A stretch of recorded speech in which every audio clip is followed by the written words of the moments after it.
How long till I break character, right?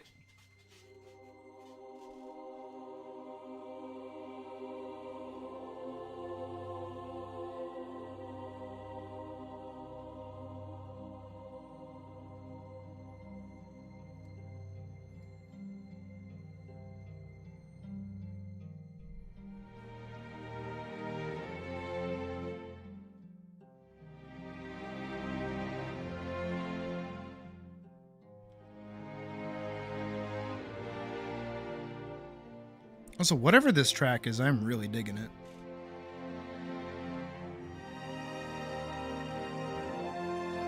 It wouldn't last 10... Oh, we're putting money down on it now? Oh, for money, I could do that for like a full 10 hours. You kidding?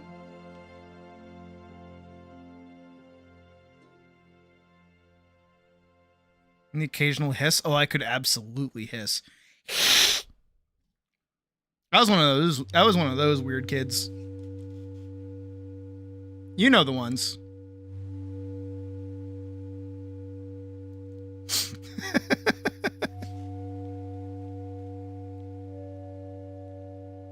I could dedicate to the bit. Are you kidding? Or I should say, are you kidding? Do you know who I am?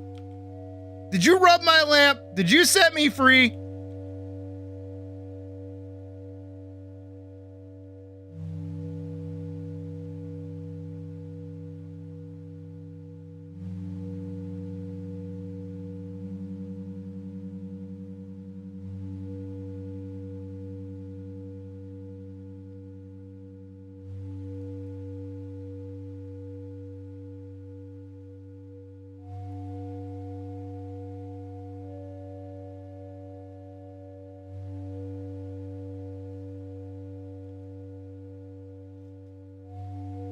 No, but again, whatever this track is, I'm like really digging it.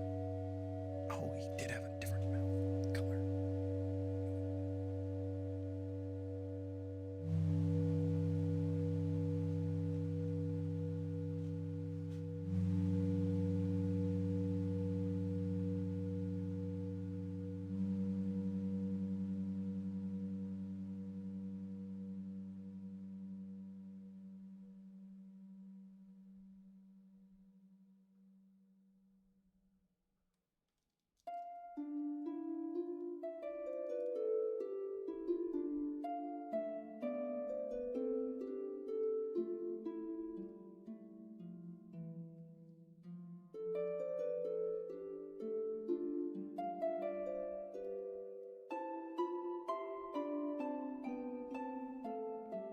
Eh.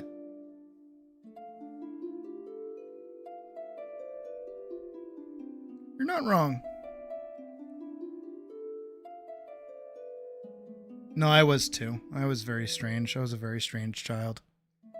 And look at me. Look at how you standing, Bobby. People with good childhoods don't stand like that.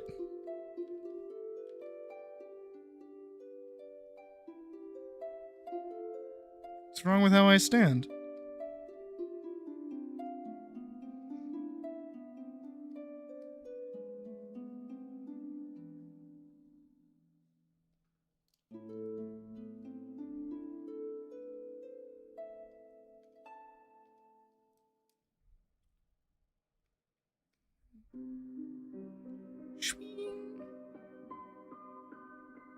That does not do what I want it to. That might. It kinda does.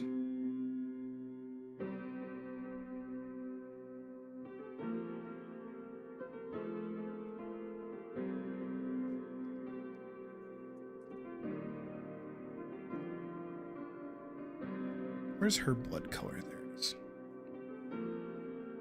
Kind of lighten it just a little bit so you can see it.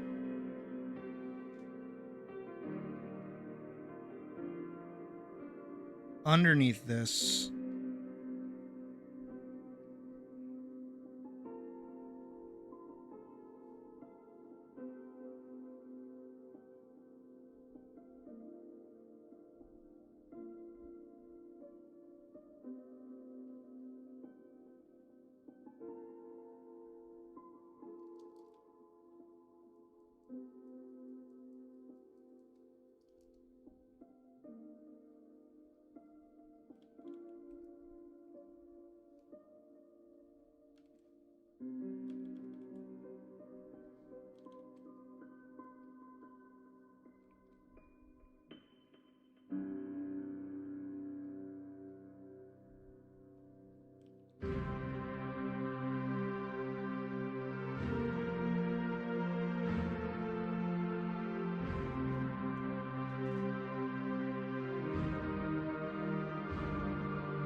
Yell in your 3DS mic through your toys, pretend to be a Pokemon.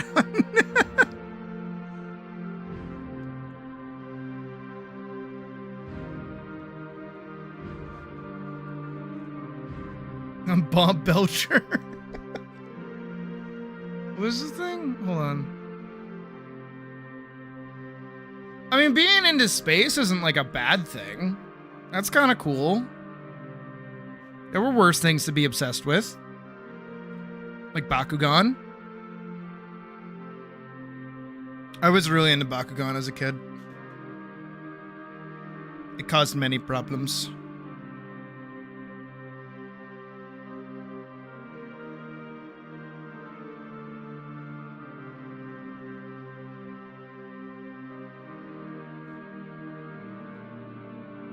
If you want to know how fucking deranged I was, not kidding here, I used to talk to my Bakugan. Because you know how in the show, like, the Bakugan would talk? I would, like, pretend that the Bakugan could talk to me, and they would be my friends.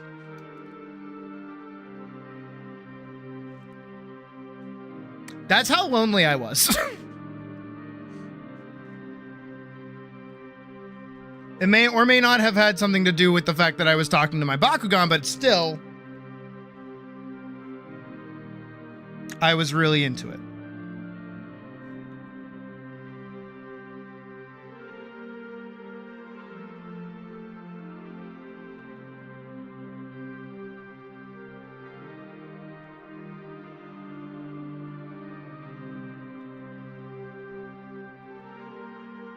See, that's when that aw slowly turns into an aw.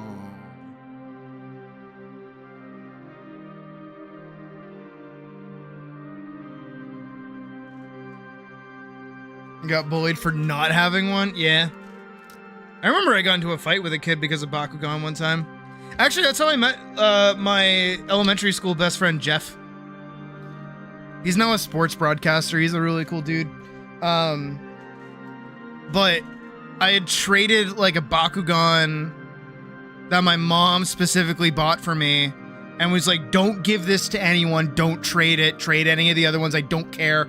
Just not this one because it's like expensive. And I was like, okay. And then guess what? I traded it for like a cooler one. And I got home. My mom was like, Sid, the fuck? Get it back. And I'm like, okay. But then the one I traded got traded to Jeff. And I was like, well, I want that one back. So I like took it from him. And he's like, hey, I traded mine for that. And I'm like, well, I'll give you this one. He's like, I don't want that one. I want that one. I'm like, well, my mom bought me this. And he's like, what the fuck? And then we got into a fight and then we became best friends. Oh, I remember Super Robot Monkey Team Hyperforce Go.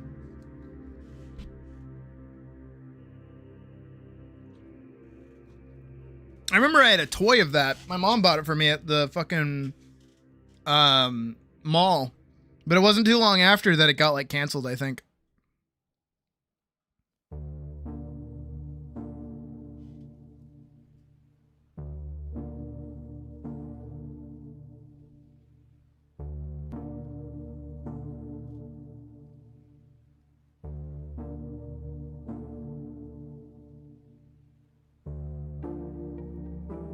That would do it.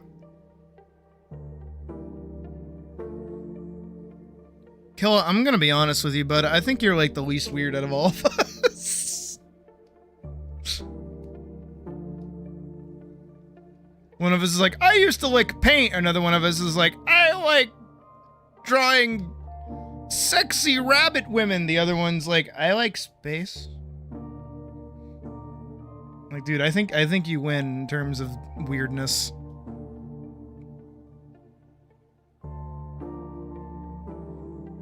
Like, you might have had the nerdiest profession, sure. But, like, at least that was something.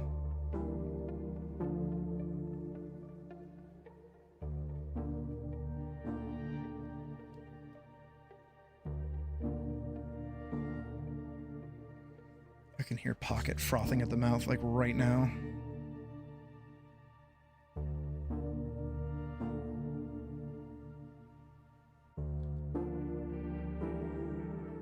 Literature about men kissing. There we go. There it is.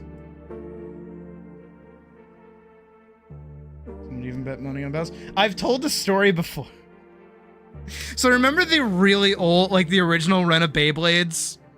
All those things? Yes, absolutely. It's why I still treat all of my knickknacks and toys like they have sentience. Because I don't want that to happen. I don't want any of them to be scared. But I got one of those. I had like one of the original Beyblades that were like the metal ones that would like gouge your fucking Achilles, right? And I had just built it. I had fully built it. I was really excited with it. I was like, yeah, awesome. Cool. And my grandmother, who had bought it for me, was like, okay, Sid, we're going to like a party now. Do you want to bring your Beyblade? And I was like, yeah, I do. I'll show all the kids there. She's like, okay. So she took me to this like party at somebody's house. It was definitely somebody's house, but it was like a grandmother's house. You know the kind. And it was like a hardwood floor, like a smooth hardwood floor. And I was hanging out with all the kids there, and I'm like, guys, check it out. Look at my sick Beyblade. And they're like, whoa. And all of them were like, man, I wish I brought my Beyblade. I'm like, yeah, it's cool, isn't it? And they're like, let's play with it. So I was like, yeah. So then we, 3, 2, 1, let it rip. And it was just the only one. And it hit the ground. And it didn't stop. And it was just going. And it was just, it's a flat ground, right? No concaves or anything. So it's just kind of moving as it wants to move. And we tried to like pick it up and it like smacked our fingers. It was like spinning that hard. And we're like, ah! So we're scared of it. And we're just kind of like following it around and we're trying to stop it. It won't stop. Pretty sure we picked up like a stick or something and it ate the stick. So we're like, oh, fuck. Oh, shit. And it made its way into the room where all the like grown-ups were, and they're like, what is this? And they went to go stop it, and it smacked their fingers, and they're like, ah, what the fuck? It only stopped when it got into a fight with a chair and fell over. The chair beat the Beyblade. The spirit things on the attack. Yeah. Do you mean the ones that were like the star signs? Beyblade Metal Fusion. Those were like my favorite. I love those. I love the Leo one because I'm a Leo, so I was like, yeah, sick, my star sign. Yeah, let's go. It's the only time I cared about star sign. And also I would make sure that anybody who ever cared about my star sign would know that I only know my star sign because I like Beyblade. Make gouges in the chair. Like, surprisingly, it didn't. I'm honestly surprised I was not in more trouble. It didn't even scratch up the ground. It was just like a clean going.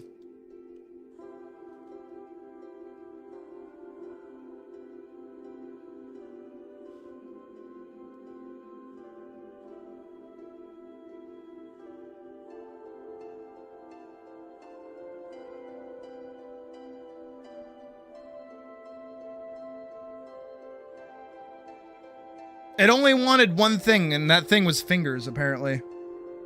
Jerk or kill a god, yeah.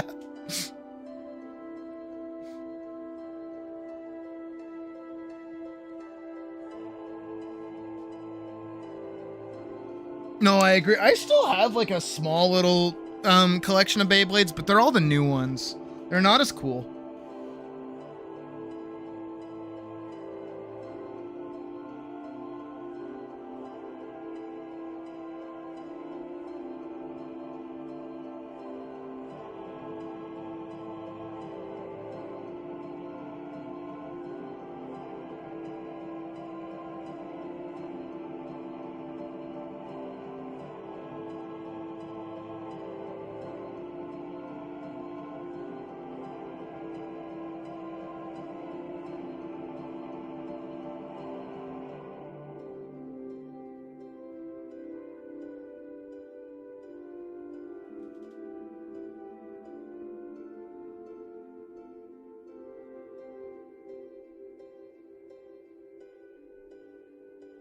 Understandable.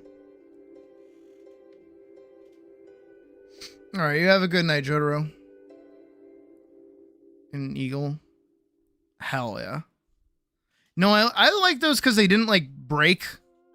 You know, the new ones. The new ones like explode, like that's their whole like feature. The old ones like stayed together. Made playing with them a lot better.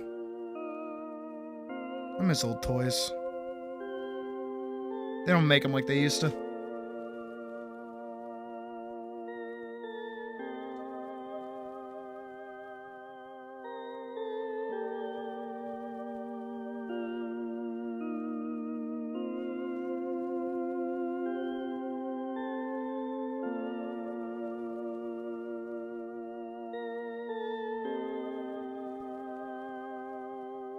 Just Moses using a Beyblade, yeah! That was the Metal Fusion, You don't understand the power within bays. They have been used throughout history, and it's Beyblade Moses. Oh, you know what was awesome? I had to go on a hunt for it very recently. Does anybody remember Beta-Man? Am I remembering it right? Beta-Man? Yeah, Beta-Man! You are not the man! Yeah, Beta-Man! Can I get like a good image of it? Yeah, this shit! Does anyone remember these guys? These were the fucking coolest toys imaginable.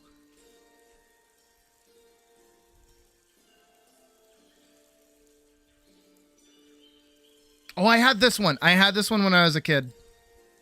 This guy? Oh, fuck. Dude, these things were the coolest shit. And they were even cooler. Cause like they would let you like, they gave you like little little single targets so you could play it by yourself. You didn't have to play it with like a friend or anything. No, these things were the coolest. They had like a little marble launcher in them. You had to build them up like a what is it, like a Gundam, but you would like slot in their armor pieces so they were like highly customizable, and you could buy like expansion packs and things for them. And you would shoot the little marble out at like little targets and things, or like the other person's guy.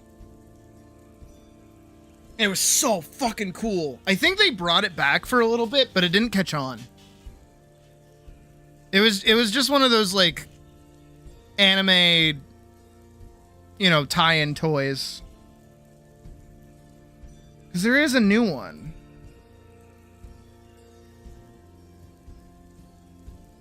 Damn, he did not age gracefully. Beta-Man. Oh, Crossfire. That was it. 2011 to 2014. Oh, that's where they got like a little less customizable. I remember that. That's when they started hitting. I think this is one of them too. They stopped being as customizable.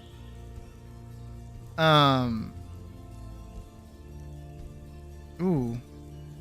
Yeah, but you would like shoot little marbles, and like the marbles would do a thing.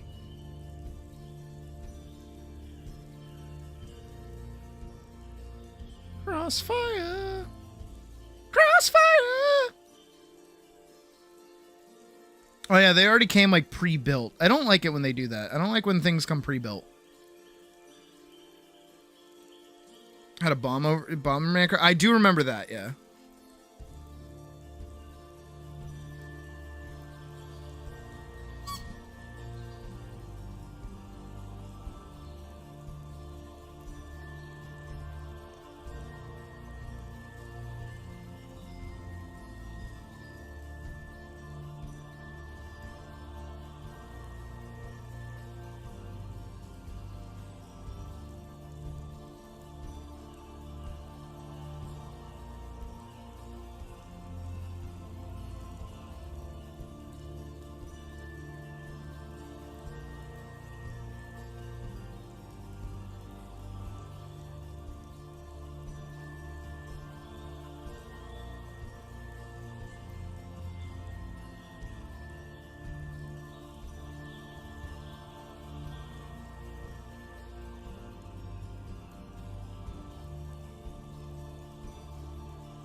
Man, old toys were like the best.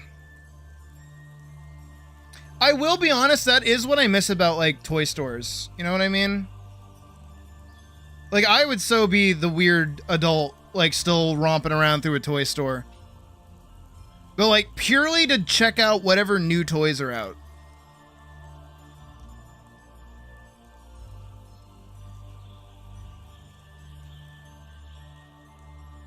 I remember when Toys R Us closed. Man, that was a sad fucking day.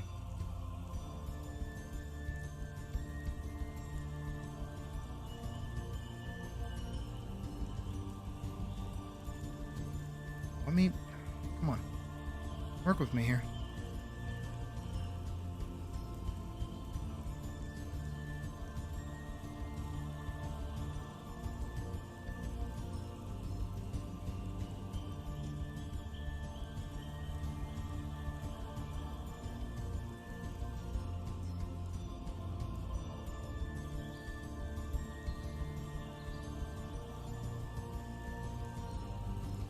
It's not like kids play with toys anymore anyways. It's a sad world we live in. Probably the cruelest thing that social media has caused. Hey Mouse, we're talking about toys.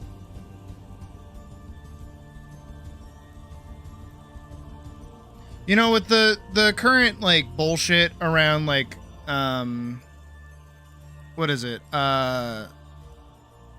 The Legos with fucking bricks and minifigs, right? That shit. Hello? Who go there? Ghost, piss off. I'm in the middle of talking. Well, we were gushing about old toys, but now, yeah, pretty much.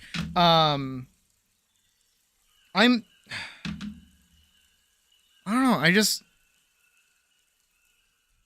I remember one of the first things I did when I got, like, an adult paycheck was go and buy Beyblades. Like, unironically, I went and bought Beyblades. But now it's like Legos are super fucking expensive. Toy manufacturers don't make anything anymore. That like, toys aren't even popular anymore. Everything is like a blind bag now, right? Toys are now just blind boxes. It's literally like gambling for children. It's like genuinely disgusting and deplorable.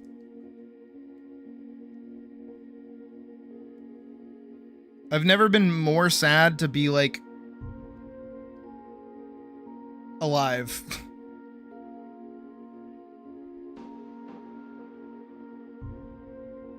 Ow.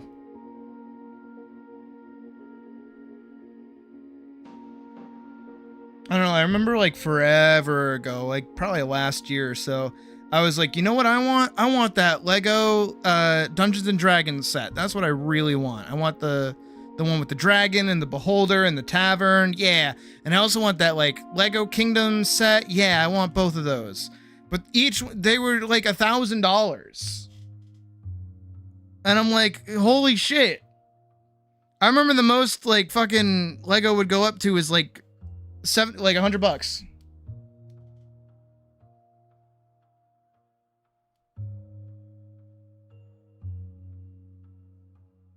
Like, dude, I just want to build Legos, man. Admittedly, I do actually have Legos. Hold on a sec.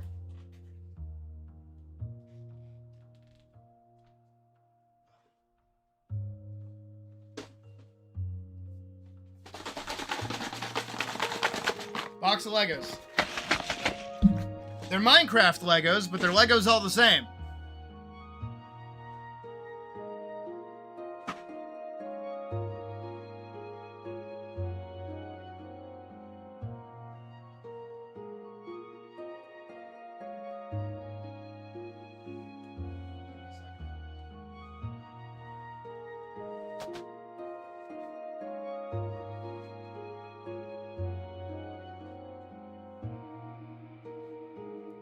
Fancy Lego Bionicle sets used to be, yeah.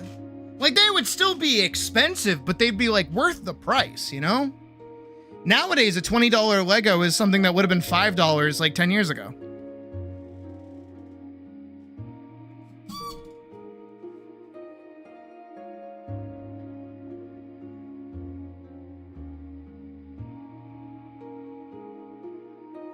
Cause I remember the like cycle for it, right? Is that if it was like your birthday, you could get a big Lego. If it was like Christmas, you could also get like a big Lego. If it's a regular day out with your awesome grandmother, my grandma, she would get you probably a medium-sized Lego. And if your mom wanted you to shut up for a minute or two while doing something at the mall, she'd get you a small Lego, right? That's how it would go. That's how it would work. It's pretty awesome. And then they fucked it all up by making everything the same fucking price.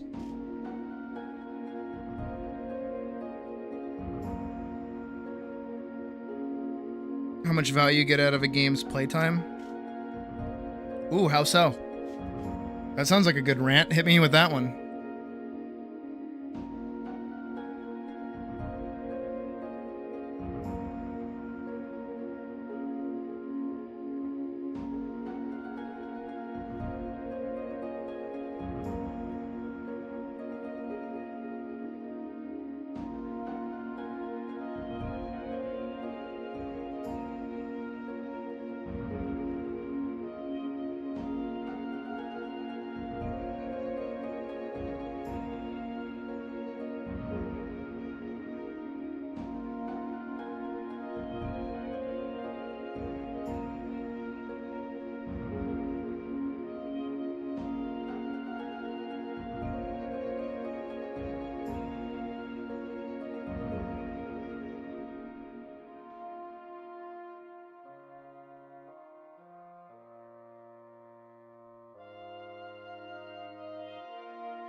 Gives more creative building than a physical Lego sets.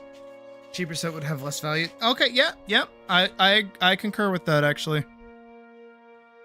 It also seems like a little oxymoronic, a little bit, to have Minecraft Legos, where Minecraft is just Legos. Now, admittedly, the Minecraft Lego set that I do have and still have yet to build is the rabbit one that, on a whim, I joked about wanting, and then every time I went to the store, I could never fucking find it. So then eventually, one day me and Puck, we had gone to a Barnes & Noble's, and we were just like walking around looking at stuff, and I came across it on like a random fucking I don't even think it was in the toy aisle. It was just like on a shelf, and I was like, oh, I need it. We know how long we've been looking for this thing. I need it. So I bought it.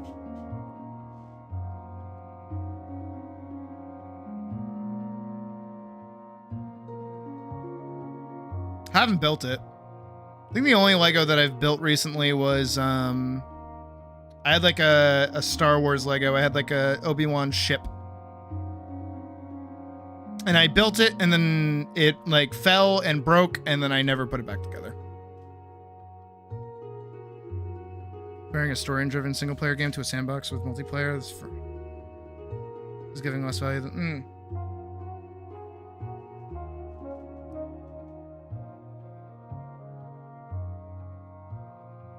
Lego Ideas one. It's like a little cube thing. That sounds cute. Though I will say, I miss when Legos were playsets. Legos are models now, they're not playsets. Remember how like the castle would like have like a catapult that you could like throw things with?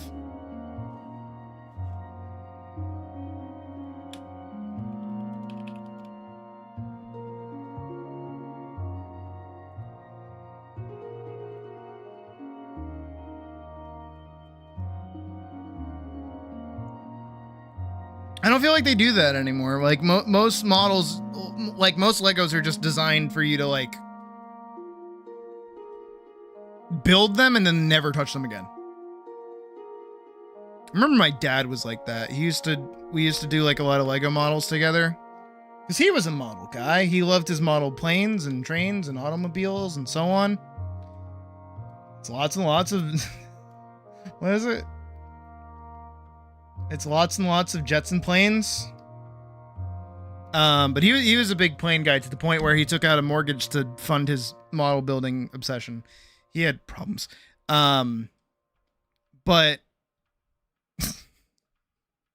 any chance I get, he got me the really expensive Lego Power Miners toy. You guys remember that? That was like my favorite set ever. I loved Lego Power Miners. Yeah, this thing. I'm pretty sure it was this thing. No. Yes. Maybe?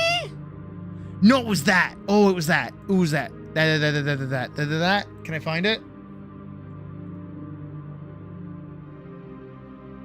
Yeah, I think it was this.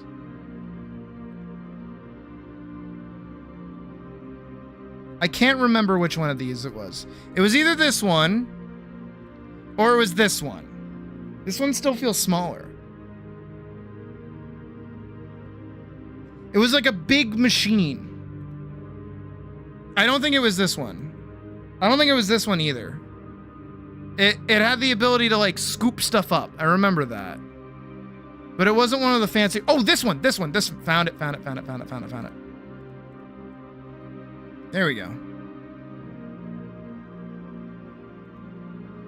Yeah, it was this one. And I love these things, the little crystals and like the little guys and how you could make them like have the crystals inside them. I like them. I like them a lot. I like little things that have things inside them. Like me. But we had spent like maybe a few hours building this, and then my dad was like, you can never play with this. I was like, oh. I was not allowed to play with it. I remember I woke up like really late in the middle of the night to like sneak out into the living room and like play with it for a minute or two. And then I was like, he. And then I dipped. I didn't break it or anything, but I really wanted it. Let's get this for me. Hell yeah. No, and I remember, I think it was, I don't remember if it was the blue one or if it was the red one. One of these two was only available in like the really expensive sets. So you weren't able to get them super easily. And I remember that being a big problem because like on the website for Lego, you could do like a little test to see which rock monster you were. You know, like the OG BuzzFeed quizzes and shit.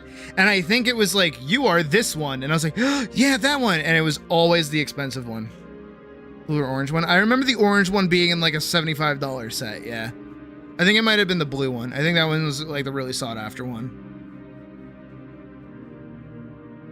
Man. Does anybody remember the Mars one? Lego Mars Mission. That's it. And they had like little alien dudes. Yeah, these guys. They were like the worst minifigs ever. They're not even counted as minifigs as far as I'm concerned.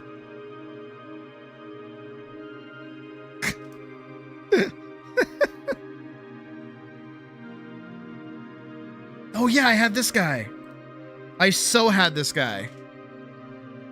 What set did I even have? I had like a spaceship. And it came with the little goober. It might have been this one. Yeah, if it comes with a little goober, I think it was this one. I think I had this one. I'm pretty sure. I'm not seeing any other ones that I recognize.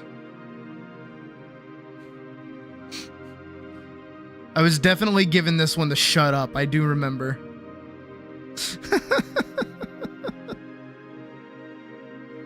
I didn't like this one as much though. I was always in the like Lego Kingdom. Lego Kingdom was my shit. Used to have a system where you could custom make your own hero during the 2.0 era. Really? Now I liked Hero Factory too. I think we've talked about that before. Hero Factory was really cool. And I also had one of those old like barrels of like Bionicle parts when I was like really, really young. And I used to build them while watching the movie. Krakatoa.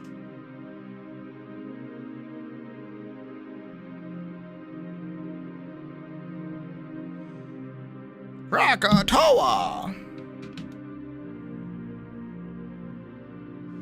It was Ninjago.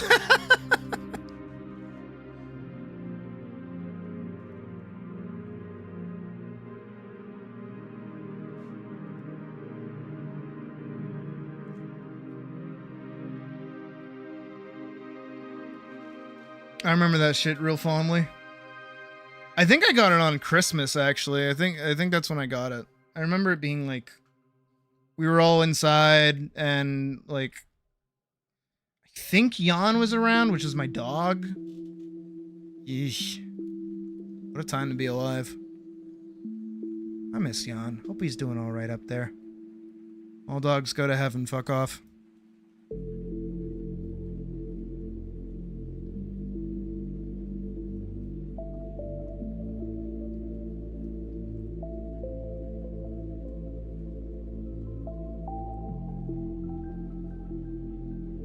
Might have liked Ninja when you were a kid.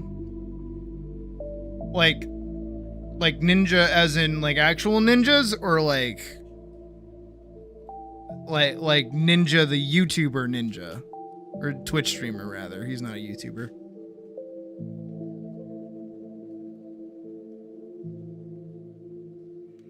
Sent a pic of it. Let me see.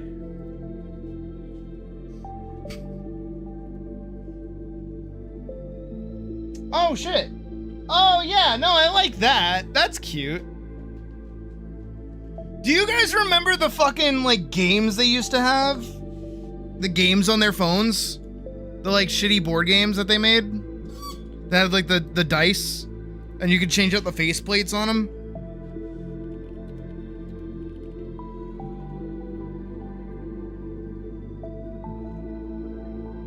Oh yeah, Mini Taurus! And like Creationary. Yeah. Not Amazon. Do not want to open Amazon. Do you guys remember these?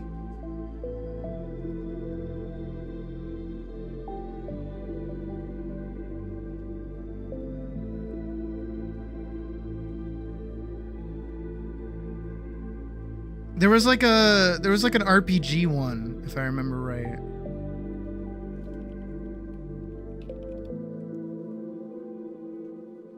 Heroica, that's it.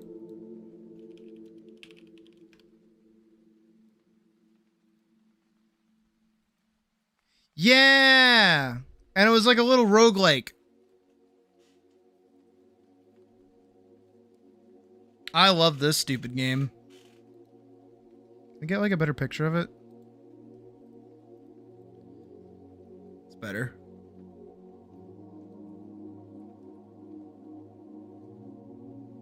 No, not the Fortnite guy. Good. Man. I had no idea how to play this game when I was a kid, but I still tried.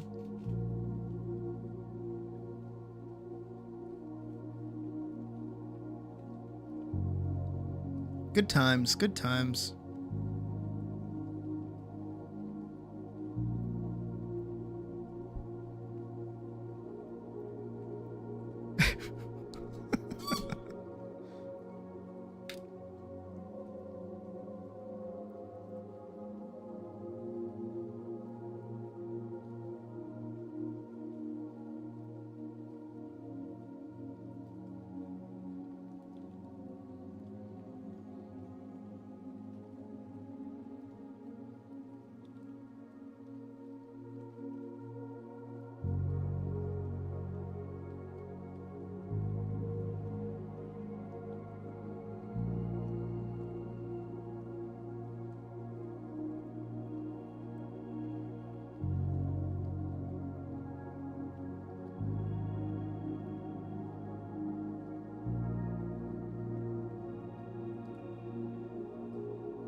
And there's one at the end and another. That makes sense.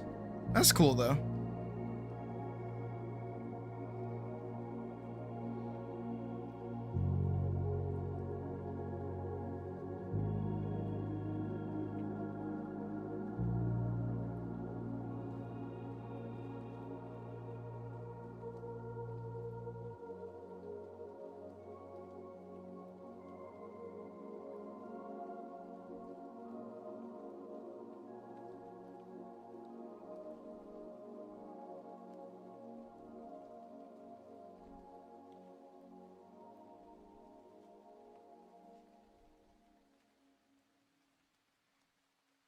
Isn't that true for most of our toys, right?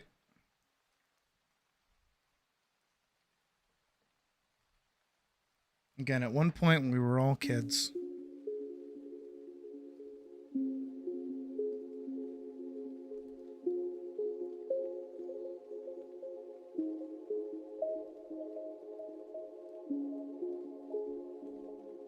Still remember my uncle actually getting really upset with me because I was gifted a like a Terminator toy for my birthday, and like, you know, as a kid I'm like, hey, an action figure, yeah.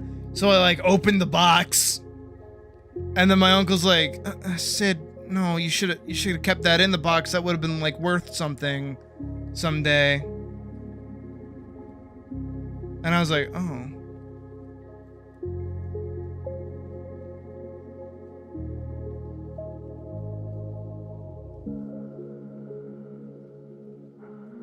Oh yeah, they all like their horses.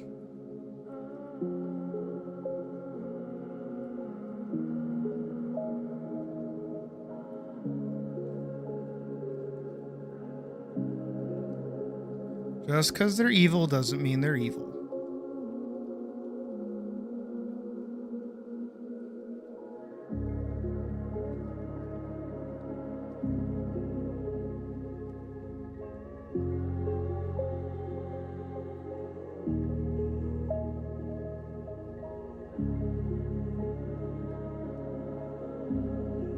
Stuffed animal that's still indecent.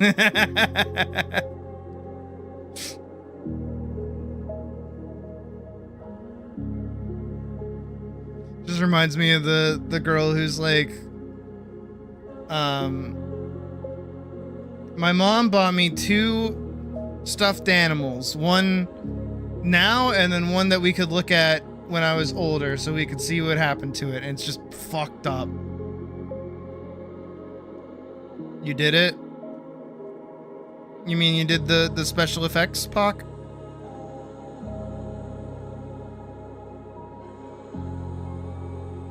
Holy mother, you're just do it.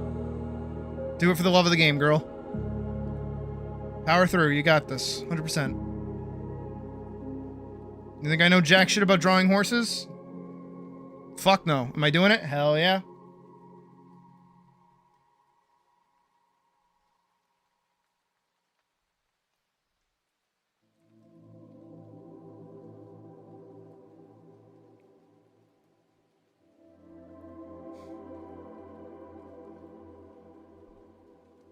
Pocket, your enthusiasm is inspiring.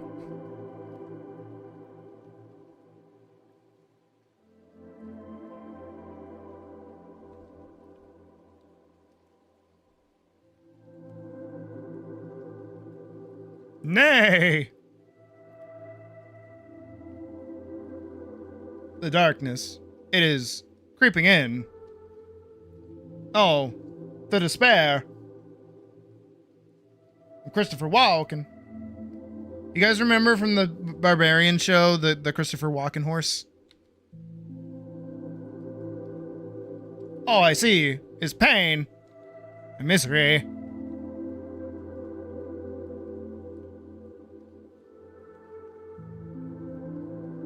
What was his name? It was like Sprinkles the Wonder Horse or some shit. But it was voiced by Christopher Walken. Or at least like a fucking impersonator.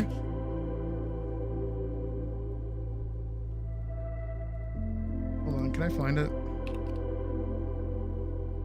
I think it's Sparkles the Wonder Horse. Has to be. And for that, she requires the assistance of Twinkle. Oh, Twinkles.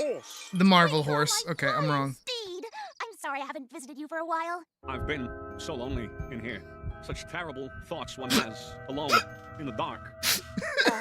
Like I said, I'm real sorry I haven't visited you for a while. Oh, it gets me every time. No one cares about me. They think of mock and belittle Twinkle the Marvel horse, do they? Well, it is they who will suffer. Whatever. Can we just go? Yeah, okay. I had that dream again. The one where I do terrible things to penguins with the croquet mallet. Oh, we definitely gotta get you out of that stable more. And so, Princess Candy approaches for her friend Jeanette, A chunk of fudge the size of a goat. Oh, it's so good. For you, maybe, but I turned myself into a newt. What's so bad about that? Newts don't eat fudge. It's wonderful to be around people again. I've spent so many long nights alone. So alone. Yeah, you definitely gotta get him out of the stable more. I need to know if that's actually Christopher Walken. Dave the Barbarian.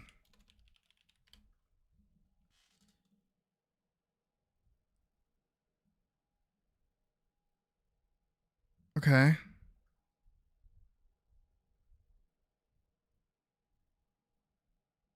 Chuckles the Silly Piggy is apparently a character. Where the fuck? Who? Who voiced Twinkles the Wonder? The Marvel Horse. Who did it?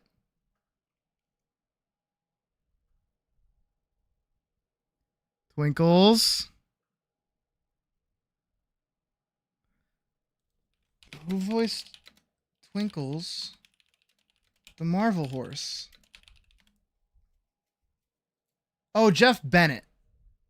Royal Steed from Day. Okay. With a memorable impression of Christopher Walken. Okay. So it wasn't actually Christopher Walken. That would have been kind of hype, but I get it.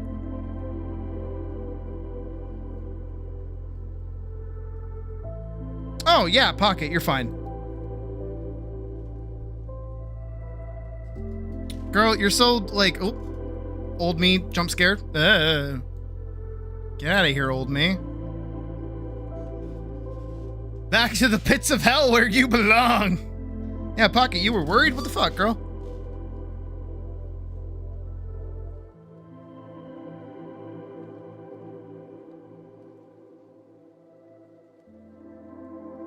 She's so puny. How small she is.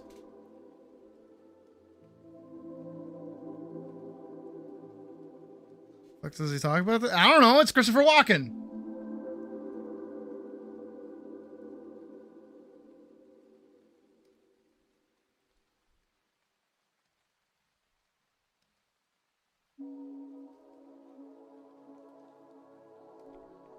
Well, now it's not scribbled. Girl, you need to get some fuck-ass confidence.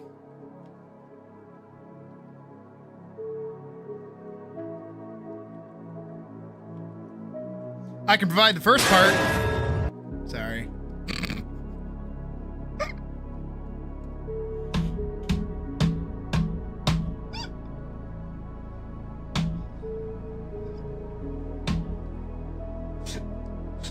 It's not funny. At no point is any of this funny. It's not funny.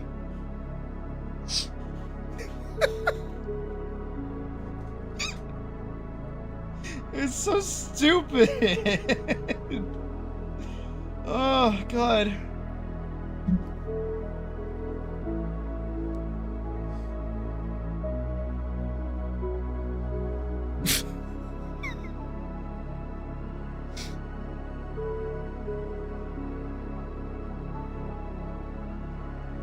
Is it? Or are you just trying to make me feel good about myself?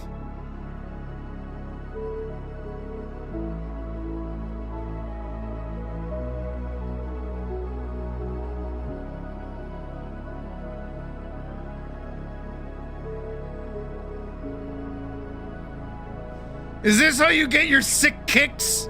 What? It's just a normal. Oh my goodness! Squidward!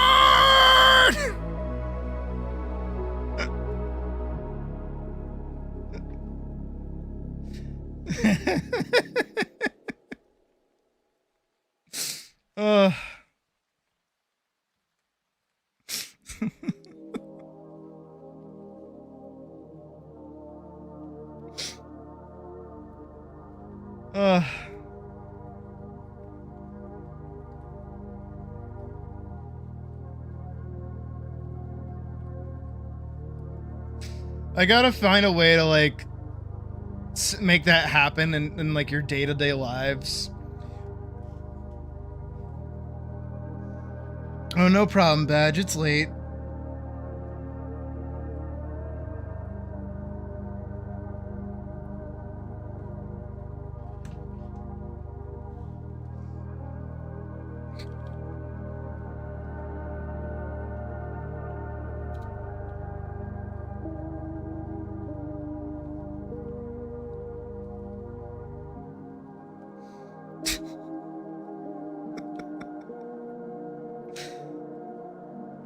The Squidward is getting me. That's the bit that's getting me right now.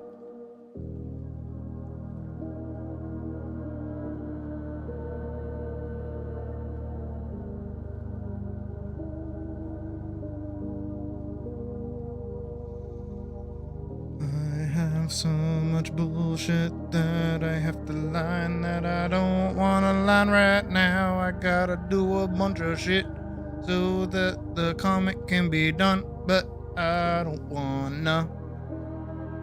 But I fucking guts to so the comic can make context for why the film is even happening. Didn't rhyme. I'm hungry.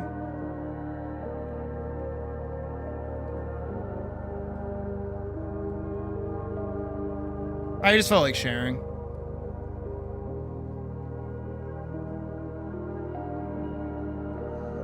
Hi, Papa John's. I'm feeling hungry.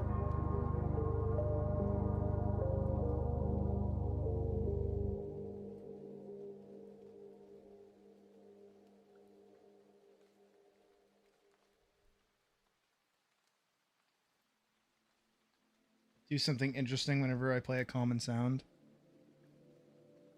Hey, I like that I've turned me coughing and me sneezing into like basically like dog salivating for you guys at this rate. I could sneeze right now and you wouldn't be able to hold back from staring at the screen just to double check to see if I go nude or not. You don't know. You'll never know. You'll stay in the not knowing. And if you don't look, you'll never know if it happened or not. It was a good idea though. It turns the weird, gross, like click off the video kind of sounds that come out of a person's face hole into a reason to stay watching and, if anything, reassert attention.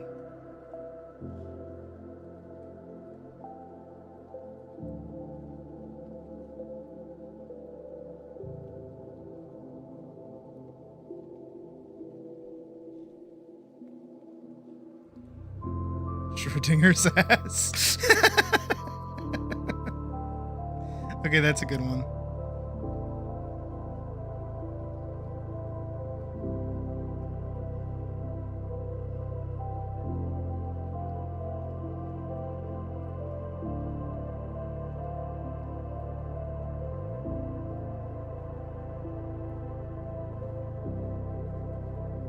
Yeah, you won't know unless you look, so you have to look. You just have to. I don't make the rules.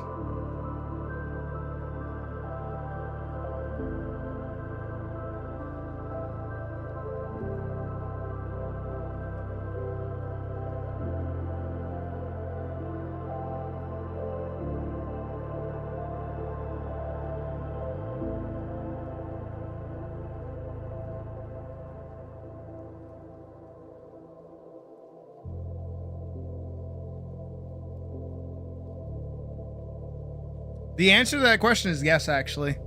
It has become a reflex for me. Even if I'm not streaming, if I am about to sneeze, I reach to hit the button. Even if the model's not open, I still hit the button. It's like, oh, I'm gonna sneeze, time to prep the button. I even do that when I'm in call with people too, actually. It's become that much of like ingrained into my daily nature, is that like when I talk to people, I will pivot the mouse around like I'm like puppeting myself. Like if you ever hear me, if we're ever in call or like, you know, we're doing a movie night and I haven't muted yet and you hear me go yeah, I'm doing this with the mouse. I'm moving the mouse up and down, and I'm going, yeah. And I'm like, and I'll even like pensively like pull the mouse aside to be like, well, I don't really know about. But yeah, no, I am fully committed to the bit at all times. Is that a clicker train? Well, yeah. I'm the one who trained you. Do that with you and it? Yes.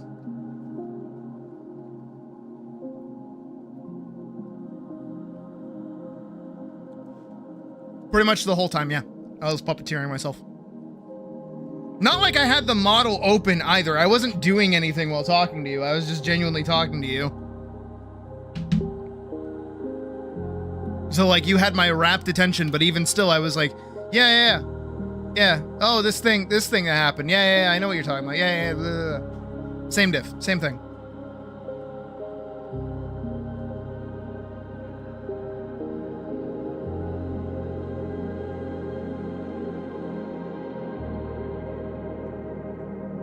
Watch, I'm gonna sneeze while downstairs and like panic that I didn't hit the button. I know it would happen. It'd be really funny.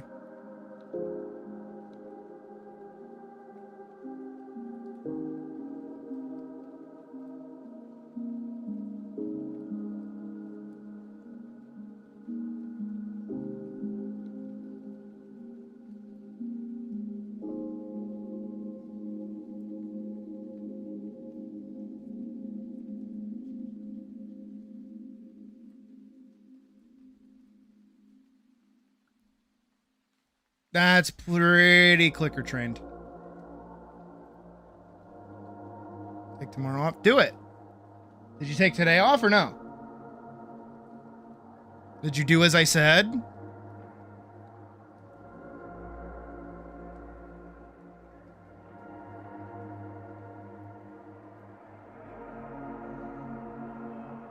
I actually think that's all of them colored. I think. Oh, her horse isn't colored. Okay, then take tomorrow off. Yeah, do it, forehead. Jesus. Listen to me sometimes.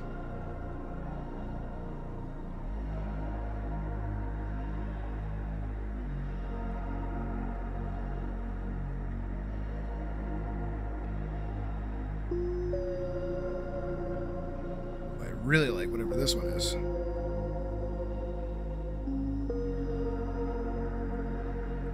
Oh, if I sneeze and then cough, I get clanged.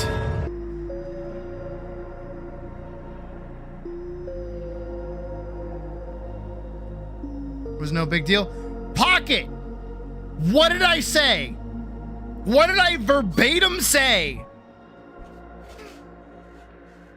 It's like I say things that mean words and meanings.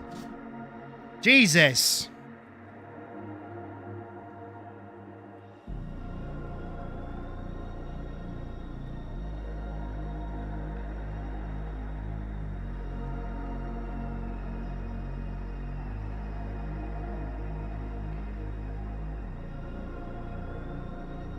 Forever Winter? What is that? It sounds familiar. I don't know what that is, though. I remember. Pocket, that's why when I answered, I was like, okay, no game happening. Now is just time to talk. Now is not time to multitask. Now is time to listen to Pocket. Bedside manner is getting turned on right now.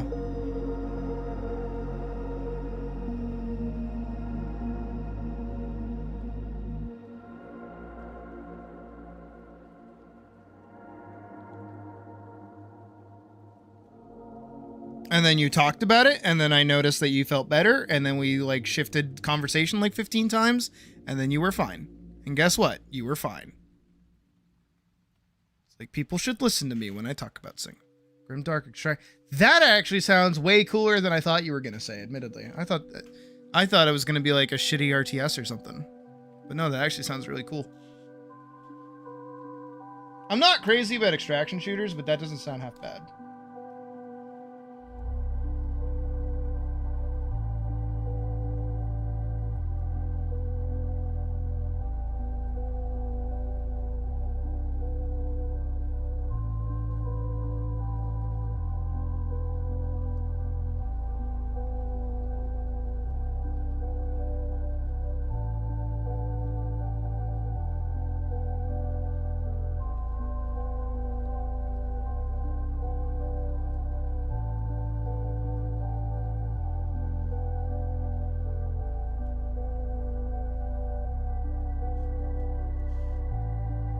Yep, I know. Again, Puck, you say this to the person whose, like, whole MO was, like, eventually becoming a therapist. I kind of know how to handle people when they're dealing with stuff. I say handle, and I more so mean, like, help, not handle.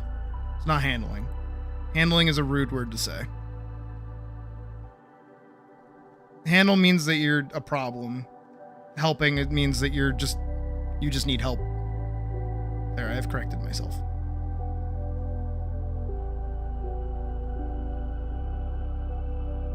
Fuck off, Mac. Okay, you guys need to stop selling me on whatever this fucking game is.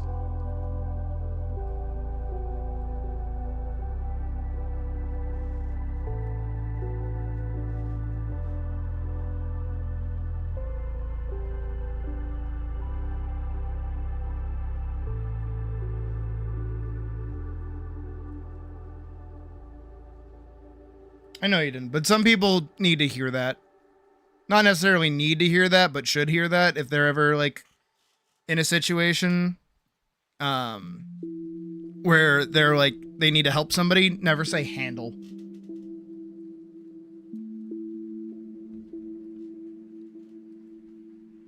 That's bad.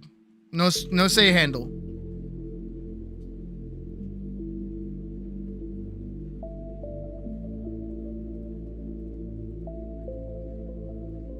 Imagine owning a wrist brace. Crazy. Me? I just pray I don't get carpal tunnel.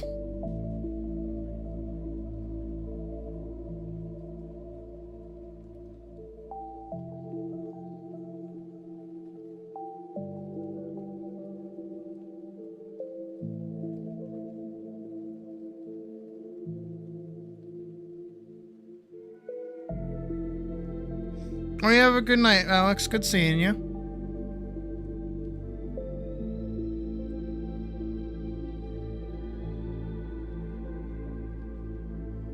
Furthermore on that, though, really quick, in terms of, like, helping people, there's, like, a bunch of different words that you can say that will, like, set them off without you realizing it, so you have to be really careful with what you say sometimes. And I don't mean that in terms of, like, triggers, but it's, like, in terms of, like, how you make them feel while you're helping them.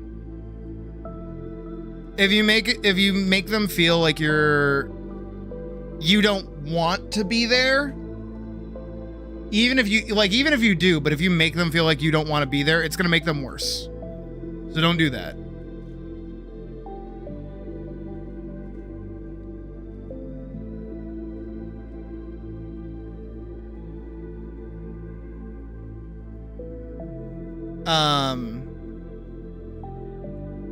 And if somebody is not necessarily like, again, like, kind of like Pocket, I'll use Pocket as an example. Pocket was like spiraling, hard word to say, apparently. And, you know, obviously I care. I'm not that much of an ass. So because of that, I was like, all right, I'm gonna not do, oh, hey, Spirit. I'm not going to play any games. I'm not going to, like, you know, sidestep this. I'm going to entirely just, like, anchor in on whatever this conversation is and, like, make sure that they're okay. Right? And just, like, let them say what they're going to say. Let them go through whatever they're going to go through. That kind of thing. But there are times where you could be talking to somebody and it might be better for you to, like, entertain yourself doing something else. Because sometimes all they want to do is just talk. Not even at you. They just need somewhere to, like, dump their feelings. And if they're doing that and all you need to do is just be like, play a game. Play a game during that. Don't watch a video, but, like, do something that, like, keeps you somewhat engaged. Because then you're still present and then you're not getting bored and then you're not on your phone because they're just talking at you. That's helpful.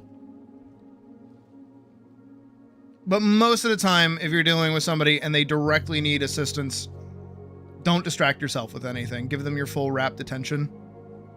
But sometimes you can.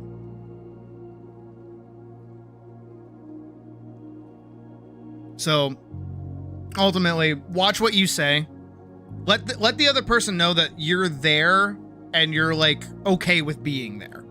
That's like a huge anxiety that anybody having a problem will always go through. You guys have probably felt that too before, where it's like, man, you know, I sure do need somebody to talk to. I'm trying to talk to this person, but it feels like they don't want to be here. Don't be like that. Or don't be that person for whoever you're helping. Be 1000% there for them. Don't even like, you know, scroll Twitter or something, you know, be there, be present in the conversation. I know that sounds really obvious, but sometimes it's like, sometimes you don't realize that you need to be present for the conversation. It can go sideways. I don't know. I've always just been, I guess, that kind of person. Or dog, rather. I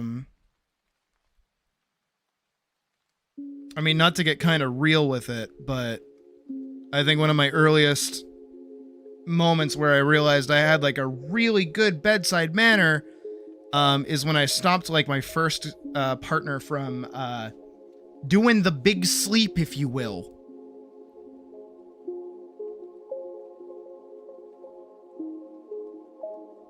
She was very depressed and I had to not necessarily talk her out of it, but like talk to her in general. And at no point did I take it as like a joke. At no point did I not take it seriously. I really just like sat with that and was like, okay, I'm 13. Time to prevent someone from dying. Wee-hee. And I've just kind of been consistent with that a little bit. So yeah.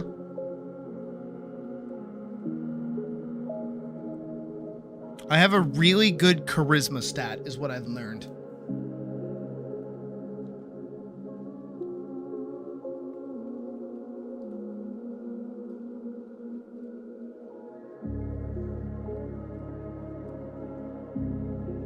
Oh, it's never fun.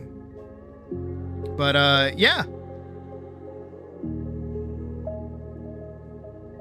As far as I know, she's doing all right nowadays, though, which is good. Again, as far as I know, last time I heard, she's fine. But, you know, teenage angst, it's one of those things.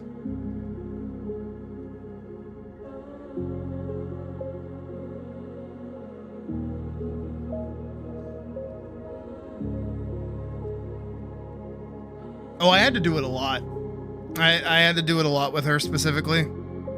But I always, you know, managed. Which is good. Good job, me.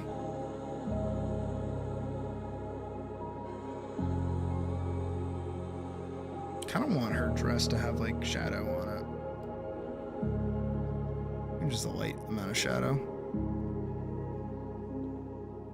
But yeah. I don't know. Got trained on the job, I guess. But that is to say, in a weird way, if anybody ever needs to, and I'm like around, feel free to ask for help. It's okay. Don't make it a habit.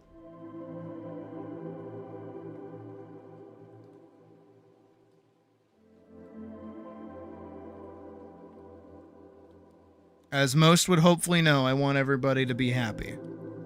I want everybody to be healthy. I want everybody to be, you know, safe.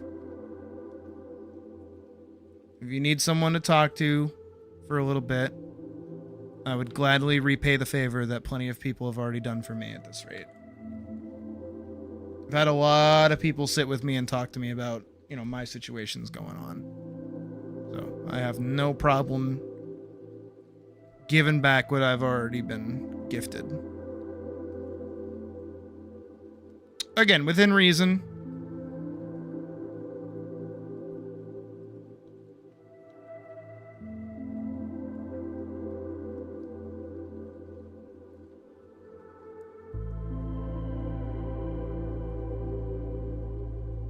Though do ask first. Don't just like hop into my DMs and be like, Sid, I hate my life. My mom didn't take me to Walmart. Don't do that. Don't do that.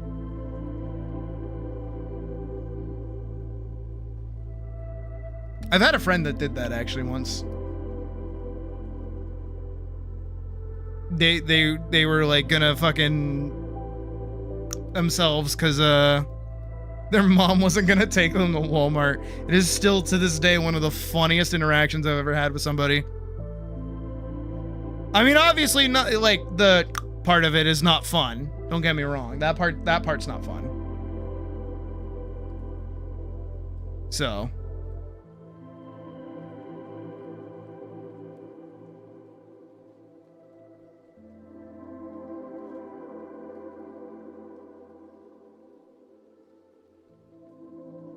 look, you guys have sat through me like bitching and moaning and whining about my problems with Puck, okay?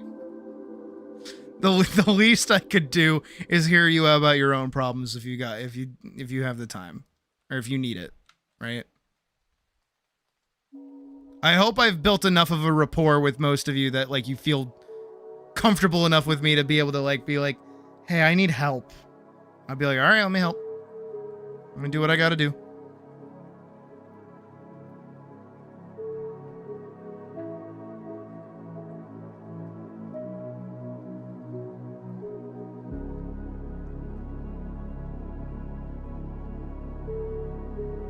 That is not the same color that I want.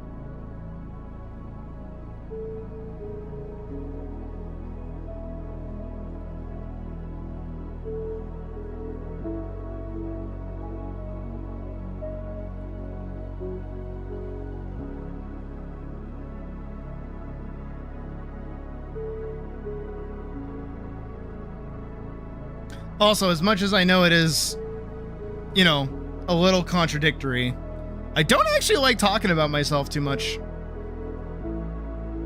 That sounds weird. But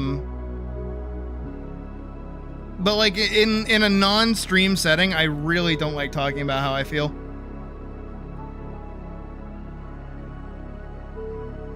But that's because like my charisma stat is like, what's the way to put it? Is so high it works on myself. Like, I can talk myself out of being in different, like, really difficult situations. I've always, like, I know it's kind of fucked up to joke about it, but I've always been like, man, I am my own best, like, therapist. What do I need therapy for? I get it for free from myself.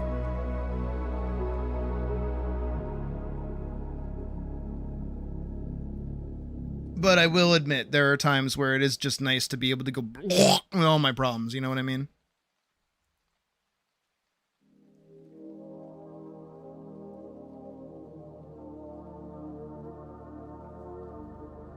Okay, damn Hull. Tell me how you really feel, I guess. Are you afraid I'd tell you to just get over it, forehead? Because I probably would.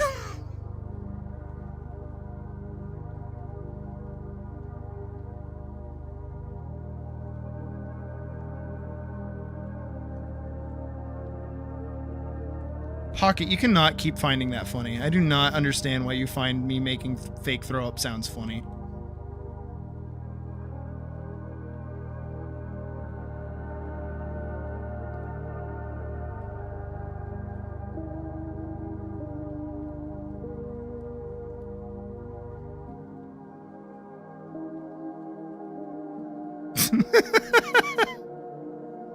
Is that the reasoning?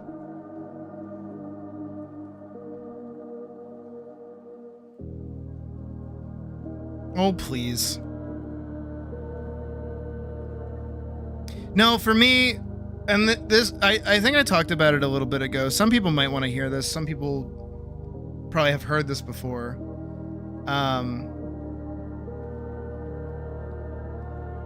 But Koopa, right? My best buddy Koopa. They kind of exemplify the way I try to live nowadays, which is like, I'm not gonna burn energy and time pretending to be something I'm not, in the event that somebody likes me.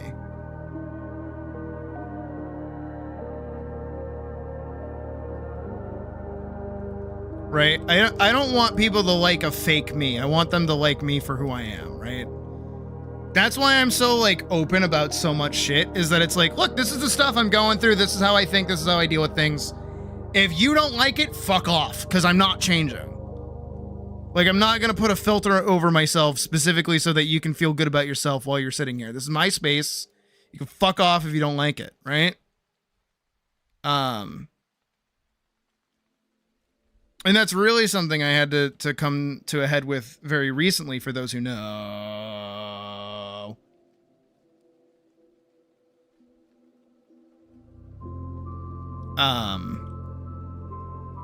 For those who know my current issue that I'm going through. But I'm an open book because why should I keep secrets from anybody? Am I gonna dump some kind of like knowledge on them that's gonna make them hate me? Okay. It's gonna happen eventually, might as well happen now.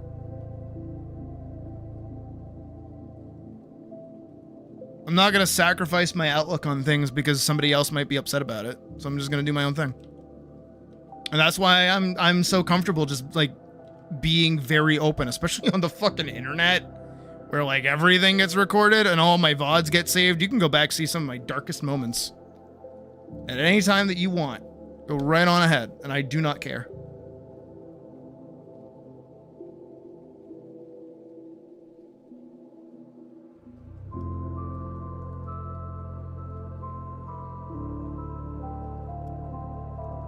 Detected audio. What now? It's a fucking mix. Fine, YouTube. Is this better? Fucking YouTube.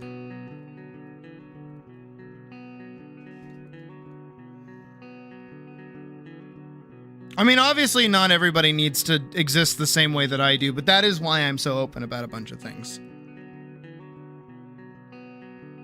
I've got like next to no secrets. I've got nothing to hide from you guys. The only thing I have to hide from you guys is the things that I know would make people uncomfortable. And or things that I know YouTube would probably ban me for talking about. So, you know, just putting that out there in the world. That's the only thing is I can't really talk about. Do I wish I could talk about?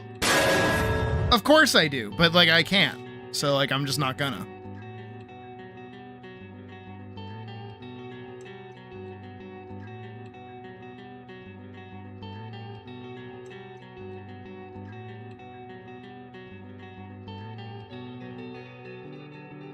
And I know there are some people who would be a little bit more uncomfortable if we did take that much more of a spin on it. So I try my best not to dive too deep into it.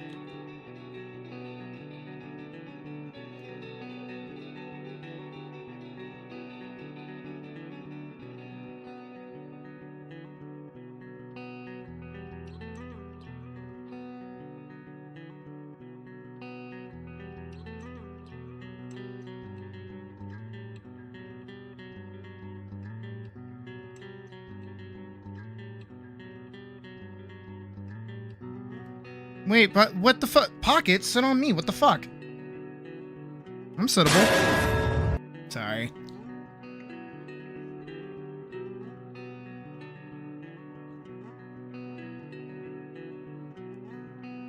Ladies.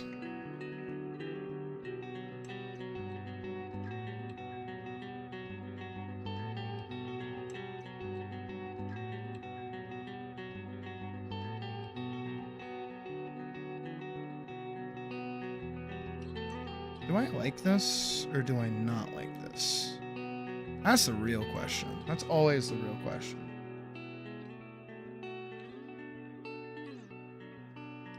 Yeah, Puck, I don't think it was either. Or chair height for a reason.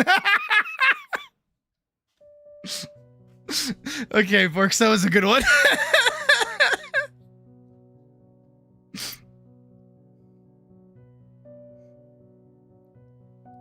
All I can see... Hold on, can I do like a really shitty job of this? All I can see is like Vorkson like this.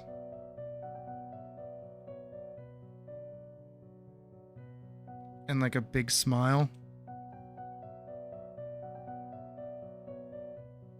Pocket, you cannot line me up for that good of a line. I'm sorry, Pocket, I have to. You set me up. You set the tee up. You can't undo this. You did it. You set it up. You said it. Pocket, you should be stroking me. Sorry. You set it up. That was you. That was all you, girl. See, we got like little Vorkson here. Here he is in all his lovely glory. Even oversized like lab coat. Can I do this right? Please tell me I can do this right. Please tell me I can do this right. Please. Please. Please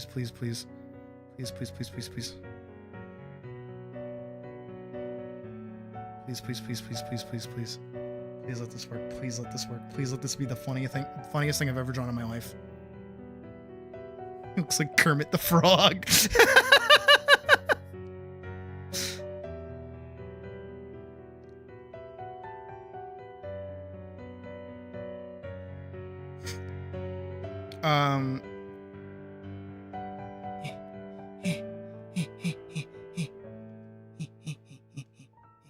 Yeah.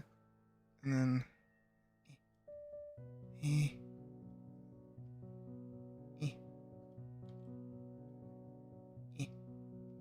like big white. Right? And then over top of it flipping.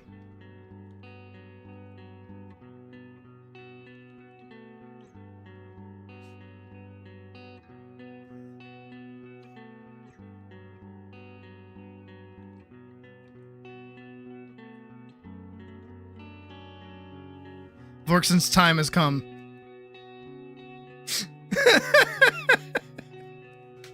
Hold on, let me take this out and I'll put it off to the side. 1080 by 1080.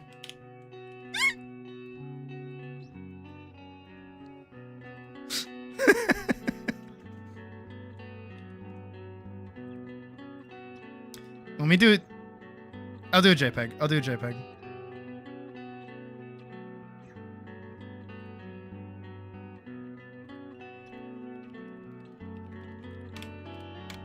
And I'll do a PNG. I'll do a PNG too, sure.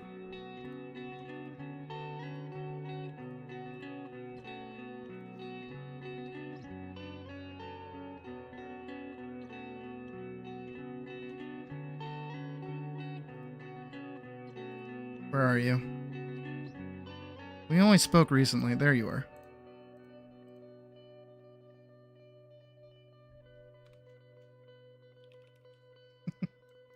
There you go.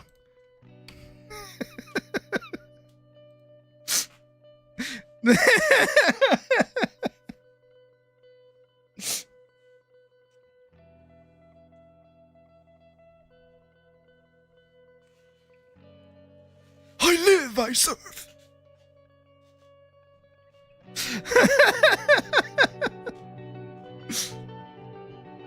Be a warrior. Are you kidding me? Look at his face. He's so happy right now. Look at that little kobold. I've never seen a happier little rat in my life than like right now. Look at that.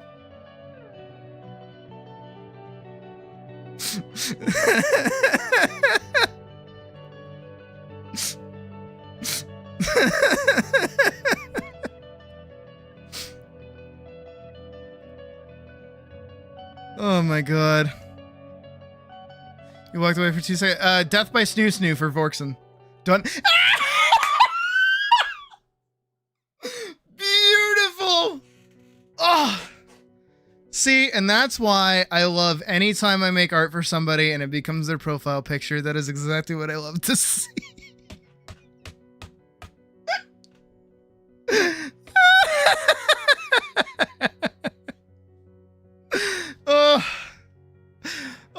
God tier. Oh, it's so great. To get drawn?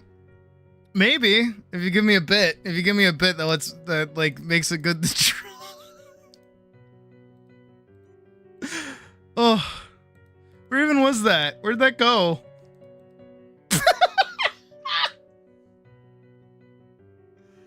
Oh.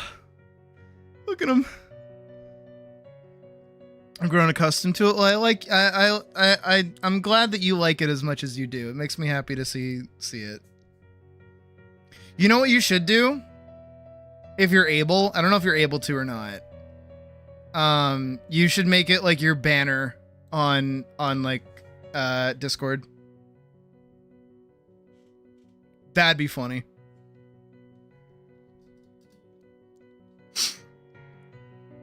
But it's yours now. I should give it like a mouth open section so I can use it whenever we do like games and stuff together. Screw the good, well-made one. Let's do the goofy one. Alright, hold on a sec. I gotta pull up the film. Because I actually kind of forget what it's supposed to look like, even.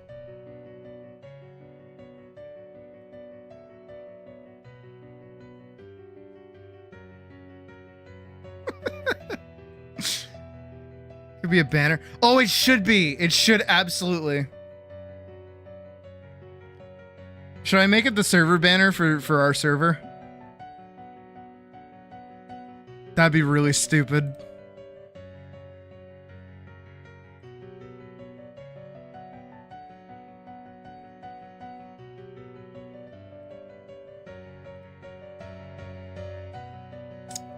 Bitch.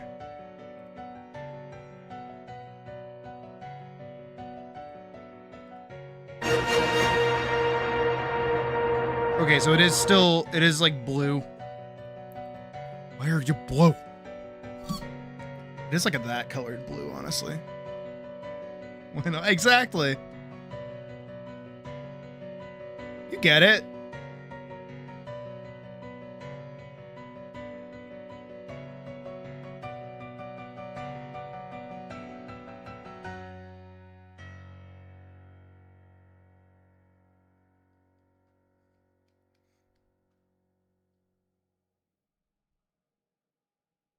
My test. Let me see.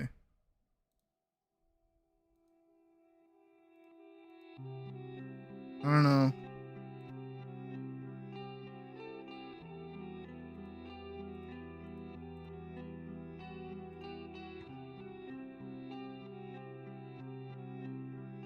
Oh, you know why? Our server's not boosted anymore.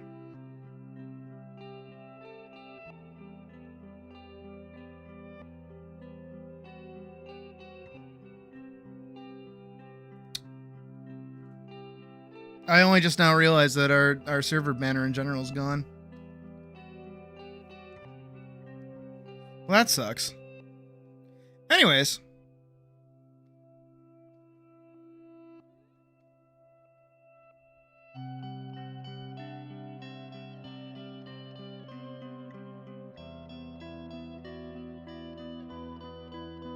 Because Vorkson was being a hornball, and it's funny whenever Vorkson's a hornball. Because it rarely happens.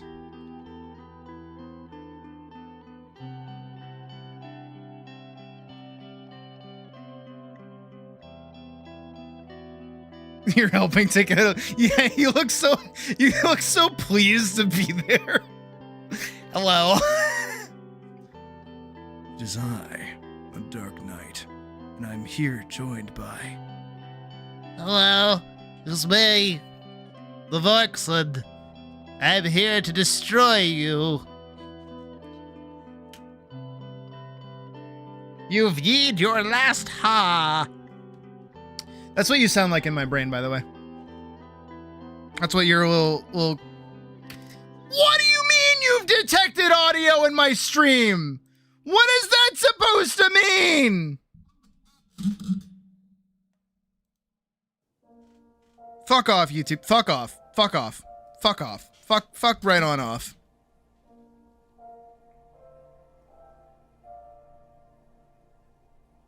Let's call us many things. This is true. It's a good time. It's a good time any time that you are, honestly. Is a fun jovial event. Speaking of which, we haven't seen Jovial in a while.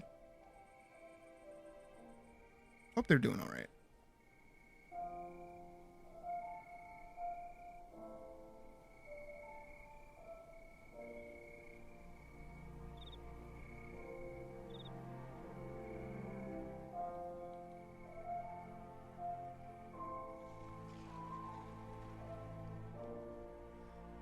They never tell you how they shit themselves.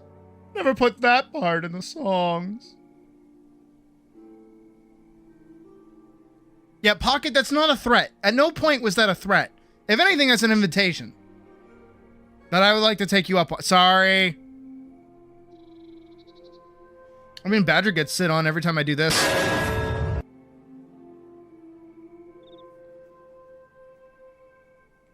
Pocket's puny. Puny Pocket. Polly Pocket. Polly Pocket want a cracker?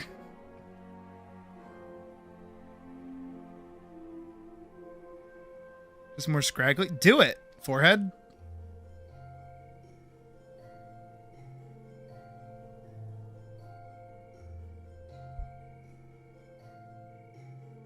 As you should.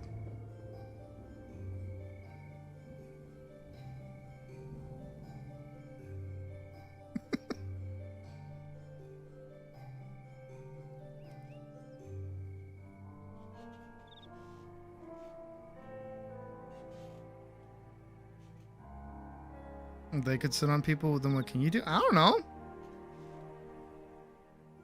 Spin? I don't know. Was the whole thing white? At least move your fucking hand. What was? The whole thing was white. Shut up! Yeah, the whole thing was white. Yeah, all of it was white. Girl, move your fat ass hand. It's in the way. Can't see shit. So mean. Girl, move your bitch ass hand.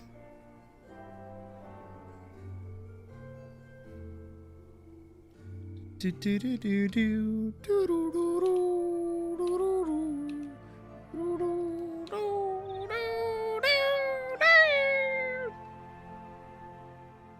I like this theme. It's a good theme.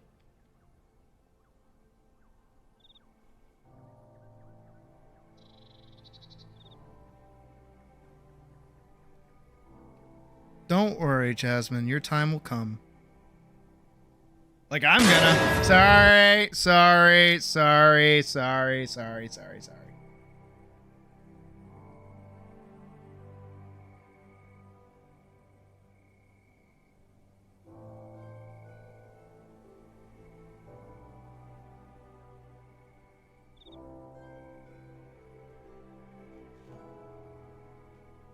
Oh yeah, that is kind of low-hanging fruit.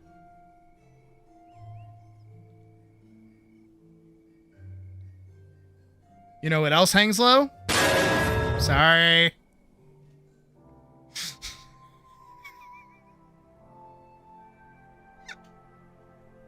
They're so bad, they're not even good. Like, I know all of you are over here just doing, like, out-of-nose sighs, like... None of these have been good. All of them have been terrible. You're all terrible. Like a Bob's Burgers bit.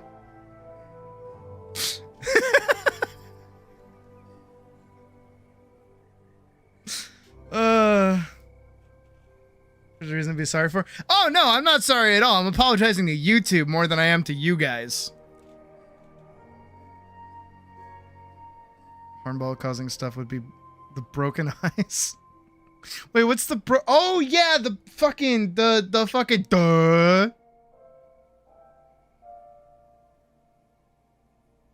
Because you were not doing haha horny joke. That's fair. That's fair. That's fair. Dang. Aye. Ah. Good times. Good times all around.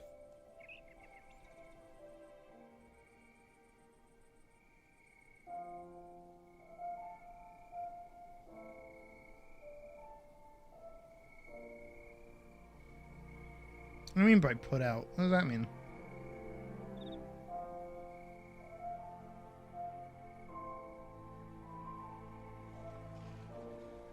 I have to grab this and move this down here. I also have to deal with this. I have not colored the sword at all, but it shouldn't be too hard. It's mostly just that color. Some white. And the black from her gloves, too. And you have broken routine. Is routine going to sleep? Is that what you haven't yet done? Forehead? I keep calling people forehead. I don't want to keep doing that. I'm gonna keep doing it, but I don't know why I keep doing it. I knew this month was gonna be a good time. 10,000%, guys. We are getting that 30K. We are 1,000% doing it. You bet your sweet bippy we are. I'm taking everybody to a furry con. It's gonna happen, 100%. I'm gonna pay off my credit card bill. I'm gonna pay off my student loans. I'm gonna afford rent forever. Hell yeah. We're gonna have a good time.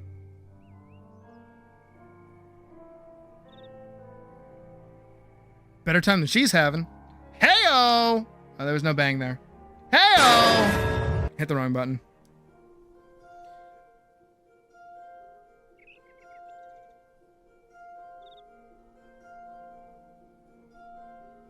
Slipped into your vocab as a citizen. What other citizens do people have? Is that a thing? I feel like most of you have spent enough time with me at this point to have, like... At this point, right? Birthday was actually in this month, Shma? What does your birthday have to do with it? Yeah, what other like turns of phrase do I say that you guys have adopted?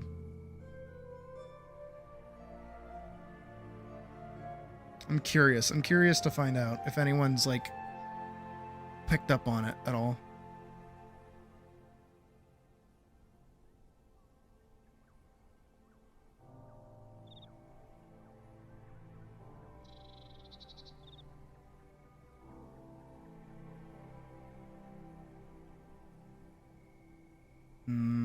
I still have to color all that in.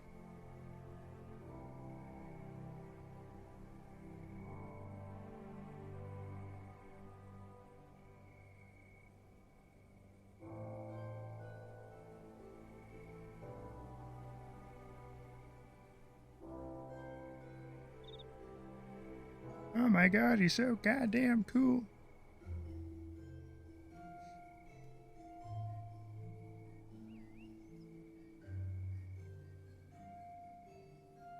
Damn, guess I'm not as influential as I thought.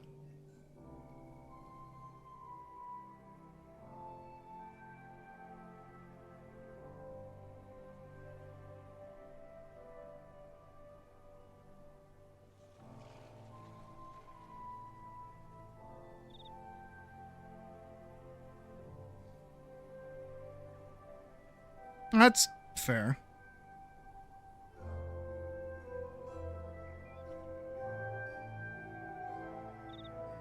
Oh. Happy late birthday. Jump him.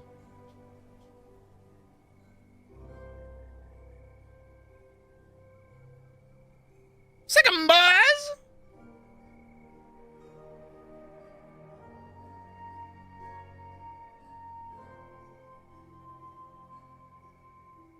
So nobody is copying my Sick'em boys, really? Damn, what a world. It's almost 2 a.m. It's not 2 a.m. yet.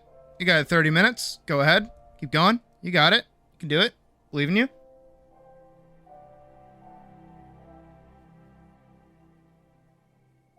mentally cursing more, not saying it out loud, but still, really?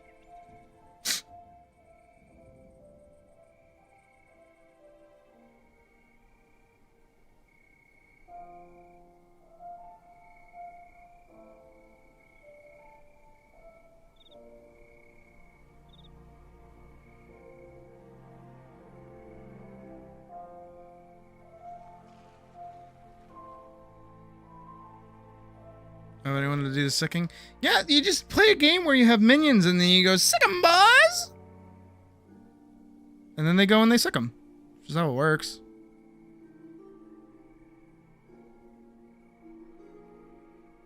Hmm.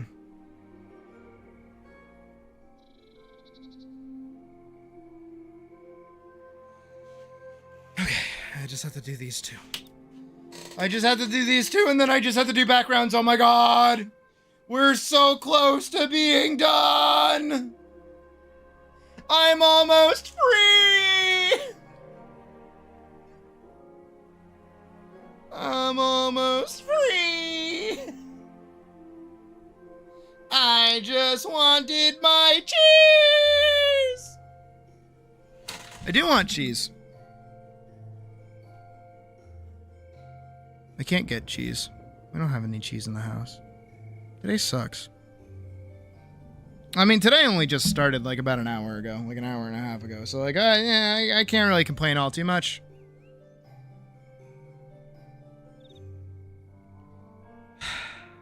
Just gotta take like a second. I gotta just like breathe for a sec. We're like killing it.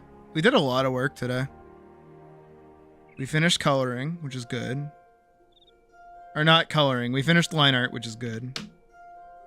We're still working on coloring, but that's okay.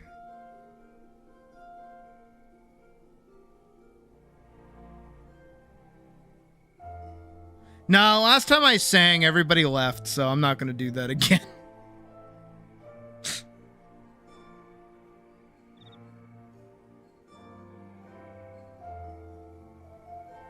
That actually hurt the ego just like a little bit. Not too much though. I know that my singing ability has since died.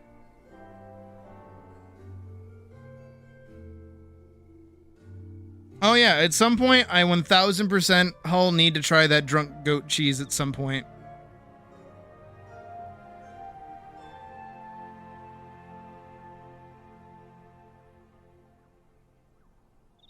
That's like on the to-do list.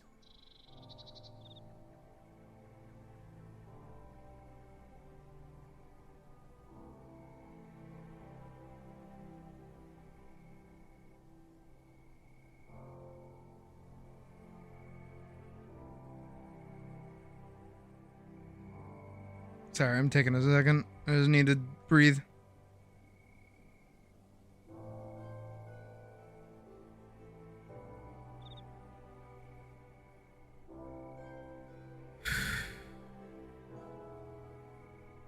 Last I remember was singing with Schlatt. Okay, but that was like that got desynced somehow. No, it was the other night. It was like yesterday.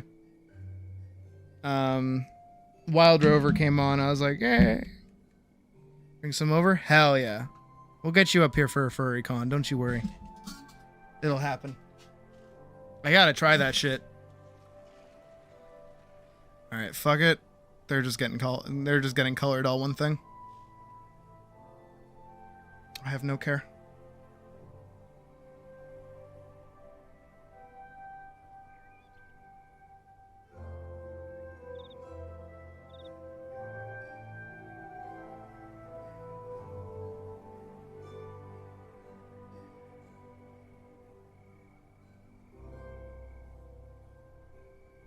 Oh, you know what I could play and probably get yelled at for?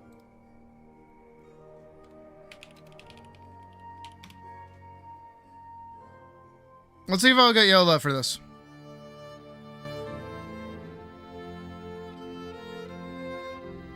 Let's find out.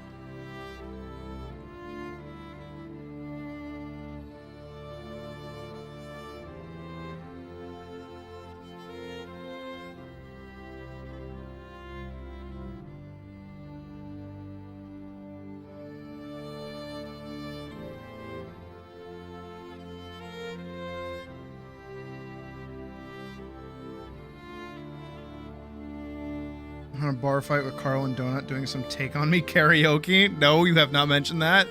It's kind of hype. All right, YouTube.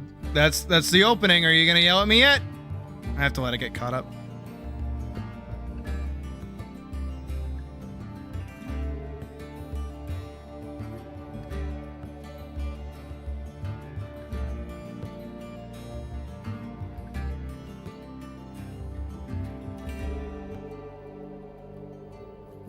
Yes, bring me food. Poison me. It's okay. It's allowed. The moon was a ghostly galleon tossed upon the cloudy seas. The road was a ribbon of moonlight. YouTube, you yelling at me? YouTube is not yet yelling at me. Kinda hype. Highwayman came riding up to the Hilden. Who knows this song? He had a French cocked hat on his forehead, a bunch of lace at his chin, a coat of claret velvet, and breeches of brown doe skin.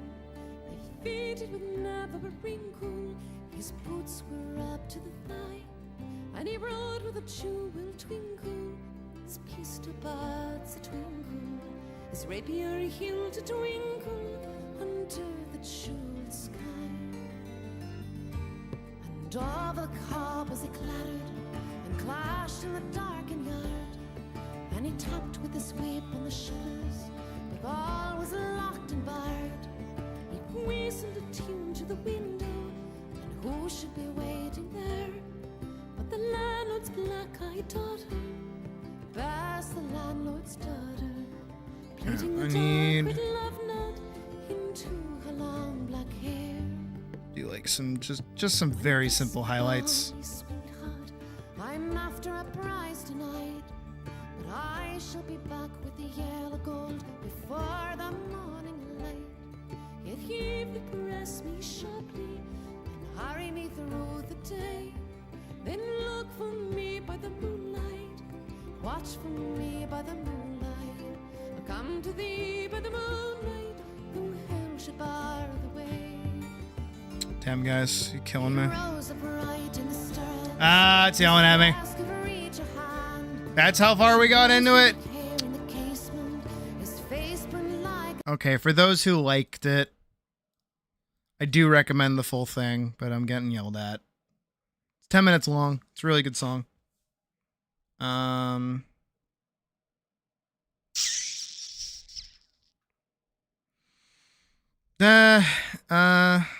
Lumiere. Hold up. Let's do this. Fuck it. Fuck it, bucket.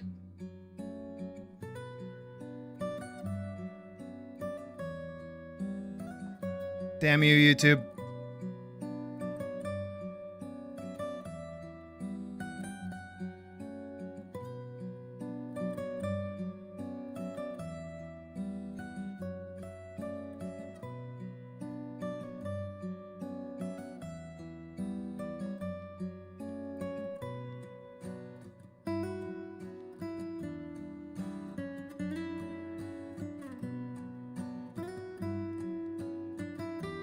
Between two of the clothes. Oh, that's not too bad.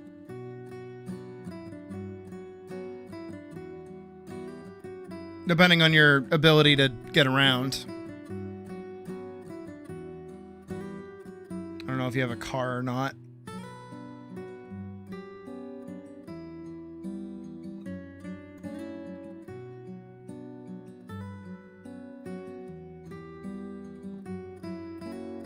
You can make like a day of it, like go on up, give it a shot, go walk around, check out the artist alley, so on and so forth.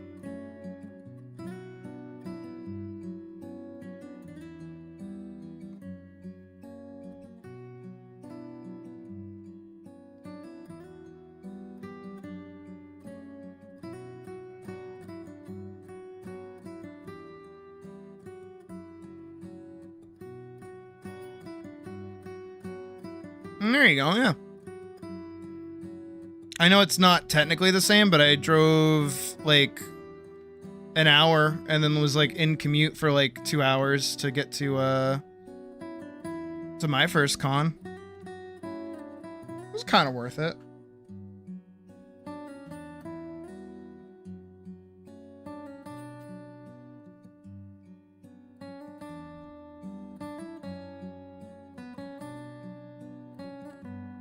That part I understand. That part I 1000% understand.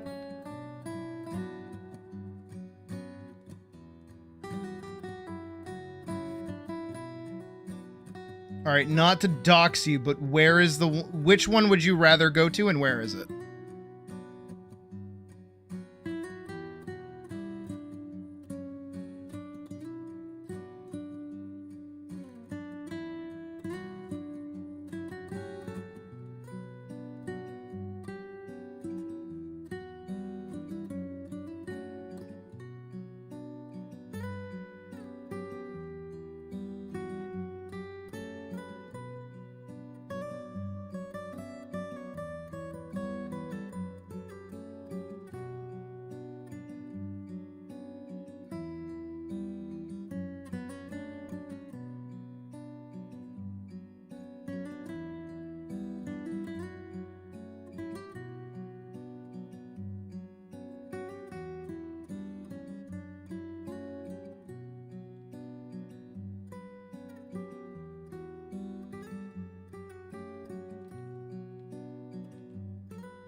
Ontario, the one in September. Got you. Let me look it up.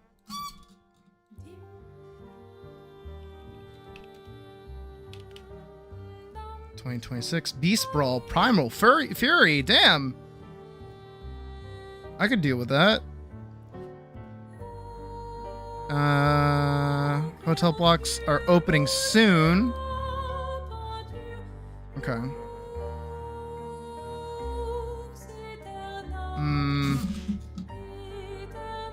Booking begins on Saturday, May 30th. Oh, okay, so it's...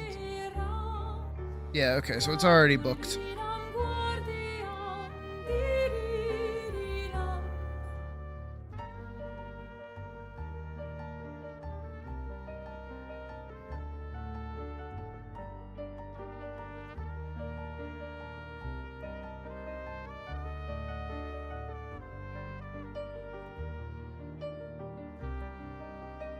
Damn. September 18th to 20th. When is that? Friday. Okay, yeah. Until Sunday. Yeah, that's average.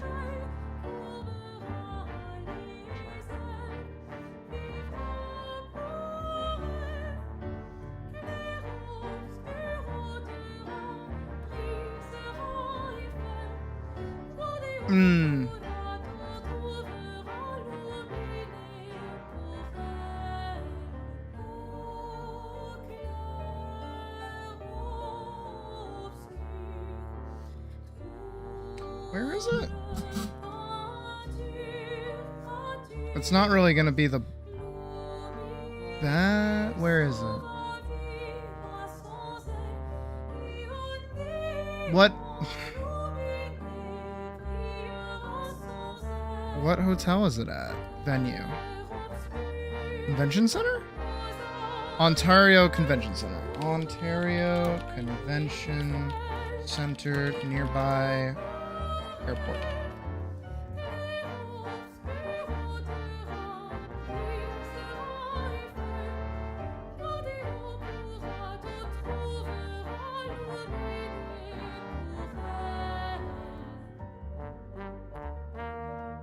International Airport seems to be the closest.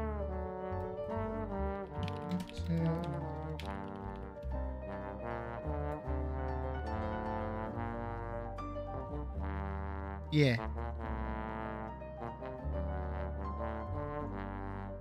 Wichita, Kansas. That's not what I said. I said Boston, you fuck.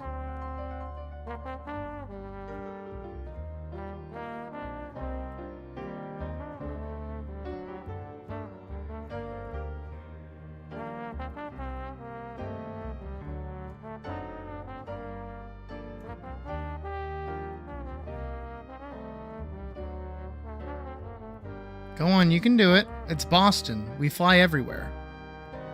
Oh, Jesus.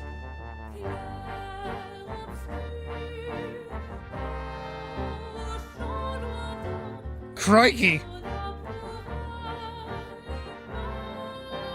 Okay, as much as I would love to, that is, I'm used to flights being like $90. That shit's like in the fucking thousands. Hot damn. We'll see how much that changes and how much my financial situation changes as well. We got time. We got plenty of time.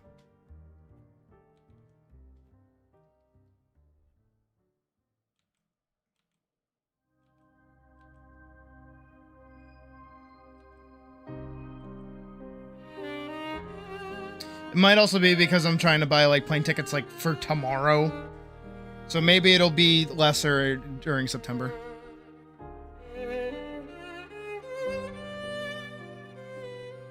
Hence why I say we'll see what happens with financials. If I can get, by the way, right? If I can get that 30K, that plane ticket price, no problem. I would get us a suite somewhere in a hotel nearby, not there, but like nearby, right? And we could all stay together. It'd be weird, but we could do it. We'd get Vorkson in there, Badger could come up, we'll get you in there, whoever else wants in, boom, big easy.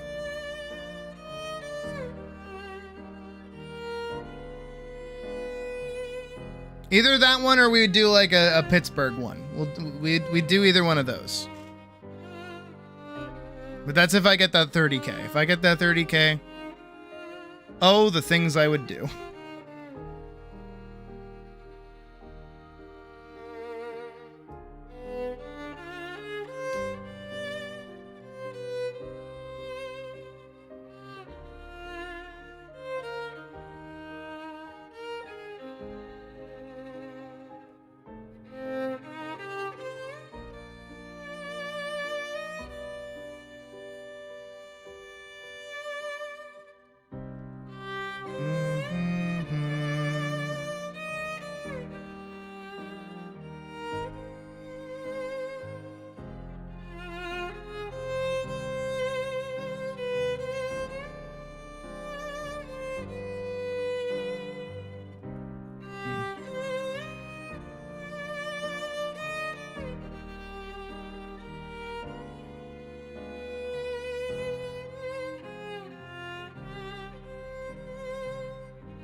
If I remember right, Pittsburgh has like the largest furry con.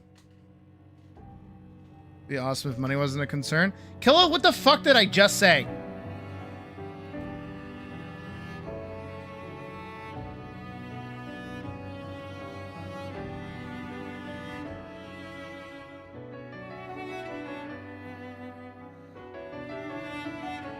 I'd help with like the expensive-y bits, right? Obviously, bring your own money for, like, food and shit.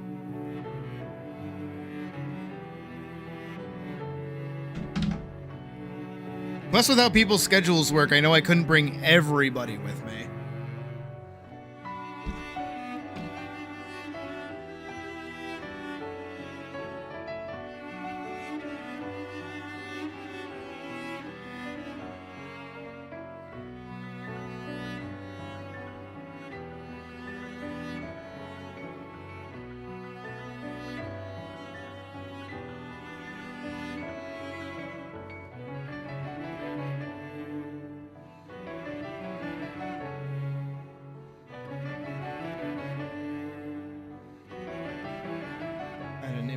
This part, the highlights.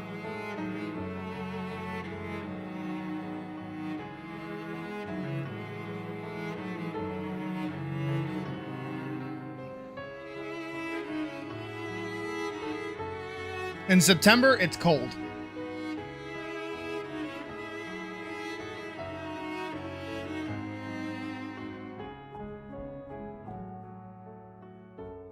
Which is actually why, by the way, a lot of furry cons are held in September in the first place, and usually in October and January, is because it's the coldest time. And it's the most comfortable for people to be in fursuits. You do not want to be in a fursuit in the middle of fucking August. But they still have furry conventions in the middle of fucking August.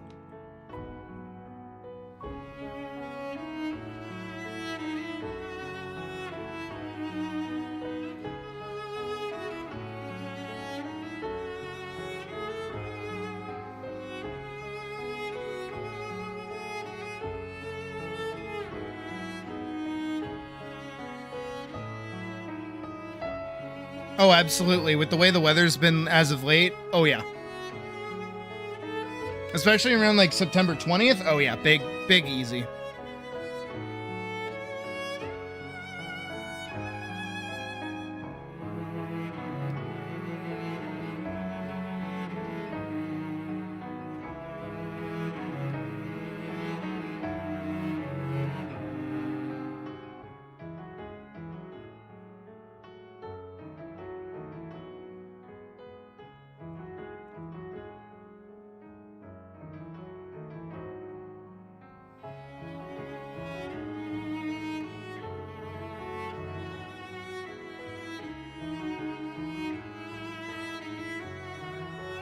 I wish I could get you guys up here to Boston. Then I could, like, take you places that I know.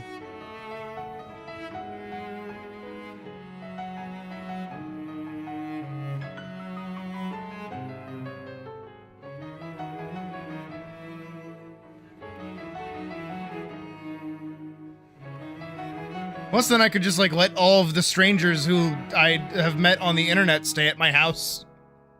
And know where I live. I'm kidding, I wouldn't do that. I'd get like a hotel in the middle of Boston or something. I'm not that stupid.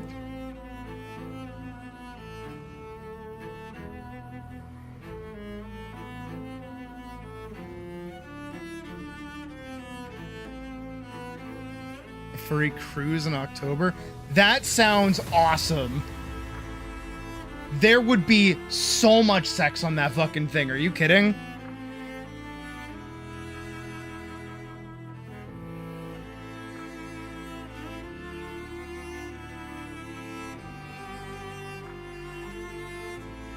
Sorry, I let the demons out for a second there.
Really?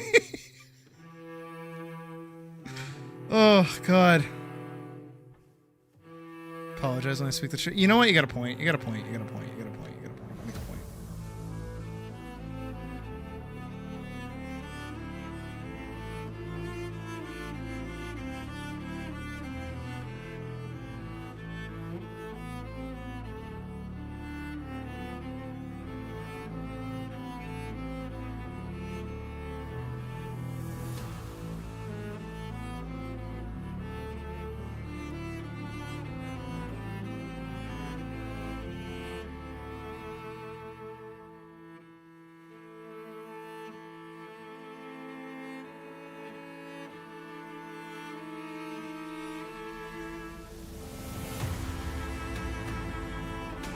I've never been on a cruise, and I don't think I ever want to be on a cruise.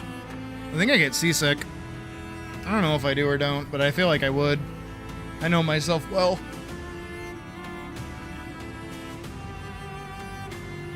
But I also know cruise liners are one of those, like, ships that, like, you don't feel it. But I would feel it. I would so feel it. I know myself.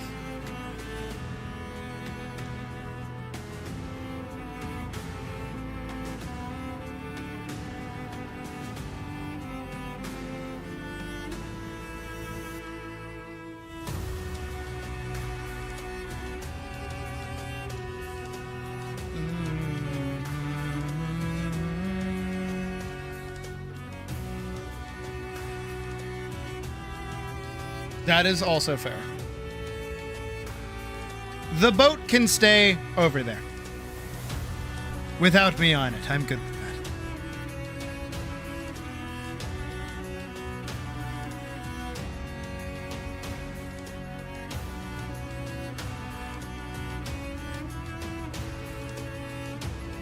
Just a boat more than a plane? I mean, yeah.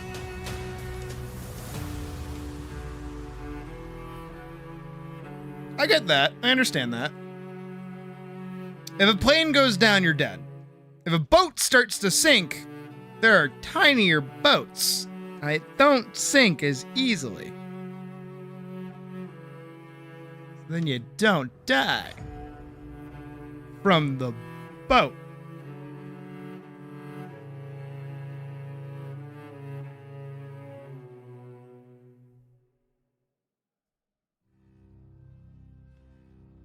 The boat doesn't one-tap you. The plane gonna one-tap you. The boat? Nah, the boat's like a level 2 boss. The plane? Level 17 boss. Gonna one-tap you pretty easy.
Oh, no.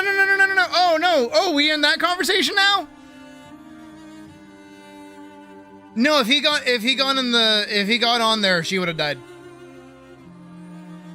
Not because there wasn't enough space, but because it wouldn't have been able to support both of them.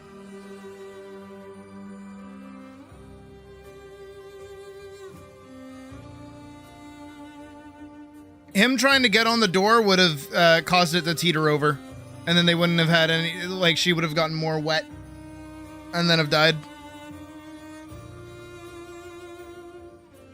Had nothing to do with space, had everything to do with buoyancy.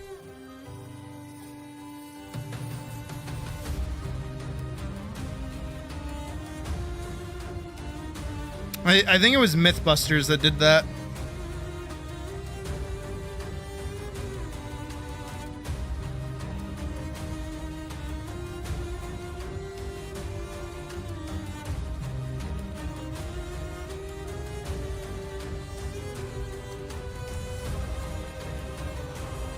Never actually watched the intact. Me neither. And if I would cheer when everybody dies. Because I'm that fucked up.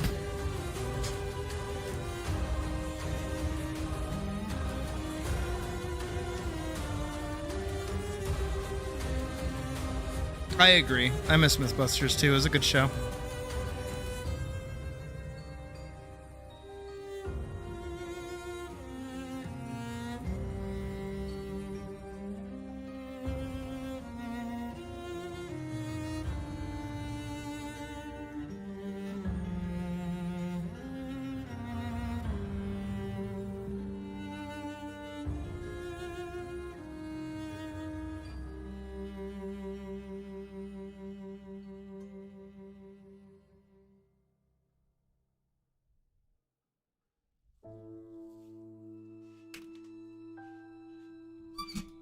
Squeak. God, this brings me back to my Vanguard days of doing like an entire season finale like in a week.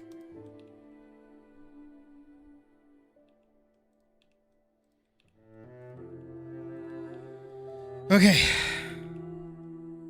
So because we're at 11 hours, just about, and we do have like a chunk of work left to do, I think this is probably a good place to call it, because all we have left to do is backgrounds, right?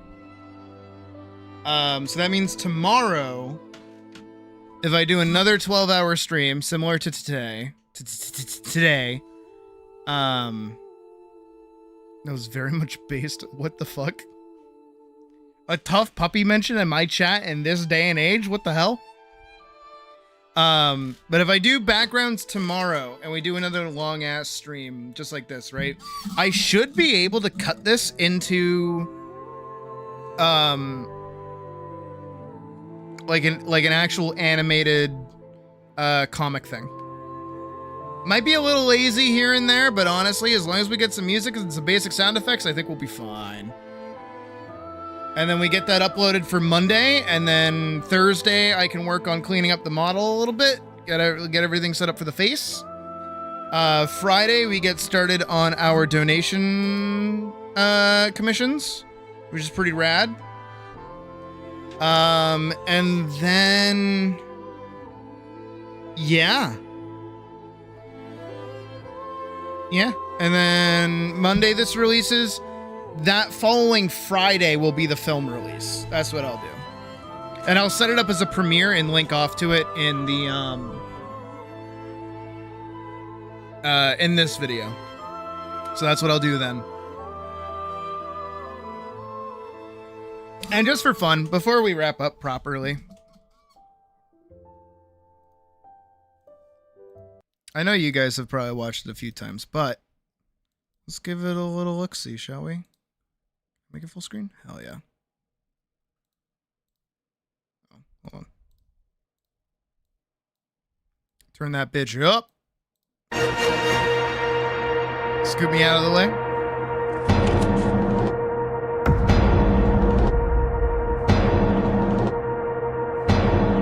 I mean, we're pretty much here. This is where we are, which is awesome.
I kind of forget how sick the fucking fight actually came out.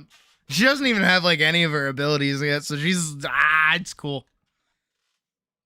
I definitely prefer that over pretty much every other animated fight sequence I think I've done so far. So that makes me really, really happy. And it feels tense too. It doesn't like lose its I don't want to say edge, but it doesn't like really lose its edge, I guess, is like the best way to put it. Cause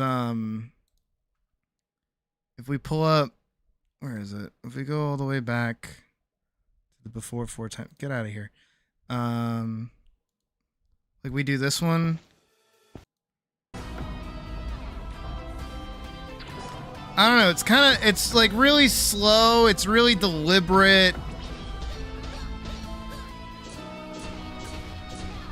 Like even just with how slow she moves, right?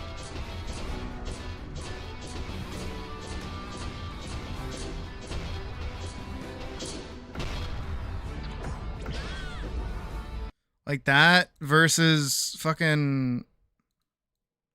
Where are we? Here?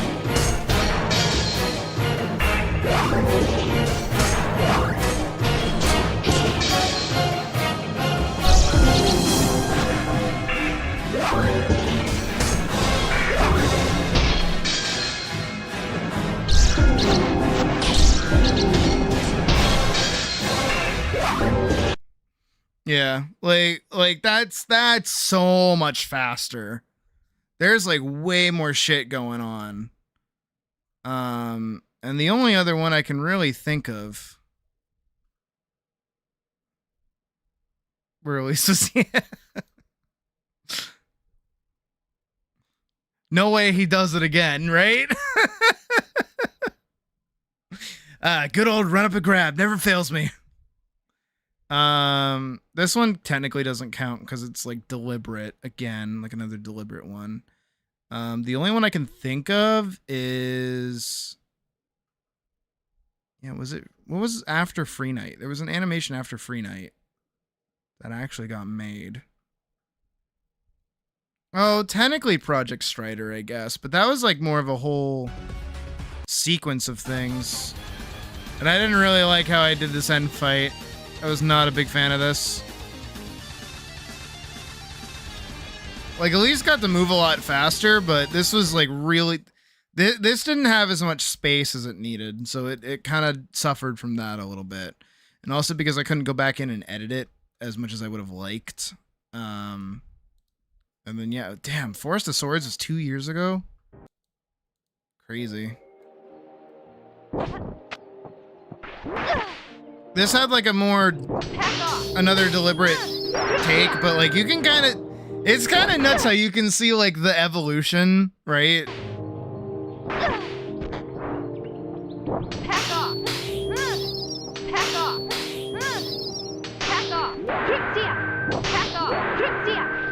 Isn't that weird? Isn't that so cool? Like for me, that's really cool.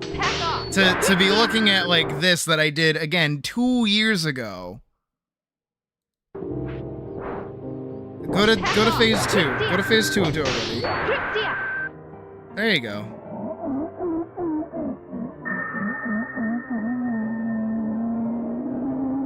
By the way, that was me. I do like his like full length combo that he does.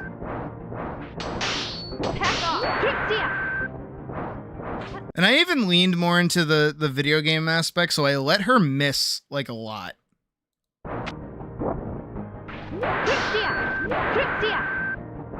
But then again, we go back to... Oh, I closed it.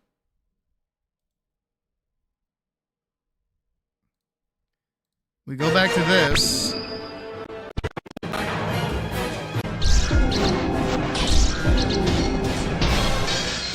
Like, look how much my girl has grown.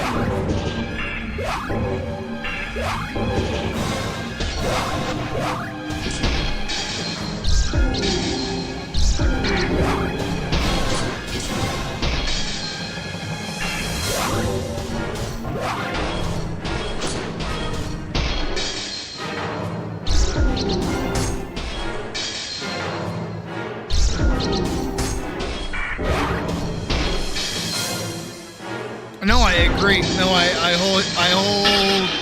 wholeheartedly agree. Hell, even just that, right? That little scene, I think that's like my favorite part. Unironically, I think that's my favorite part. Because she does start like kicking his ass.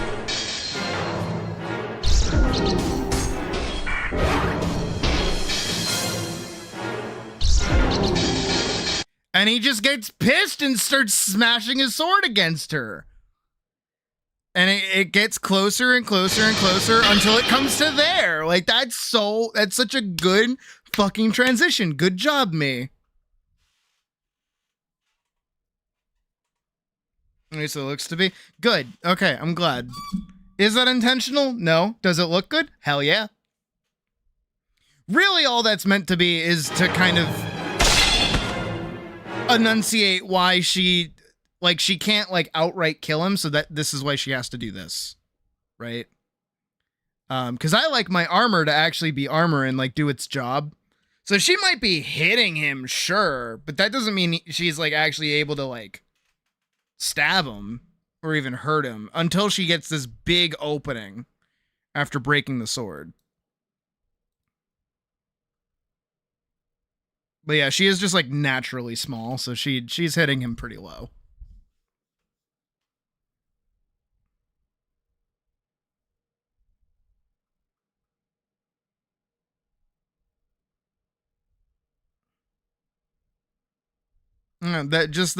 That right there, that was sick. And the sparkies and the sword breakies. And his armpit out. Stab it. Stab. Through his neck.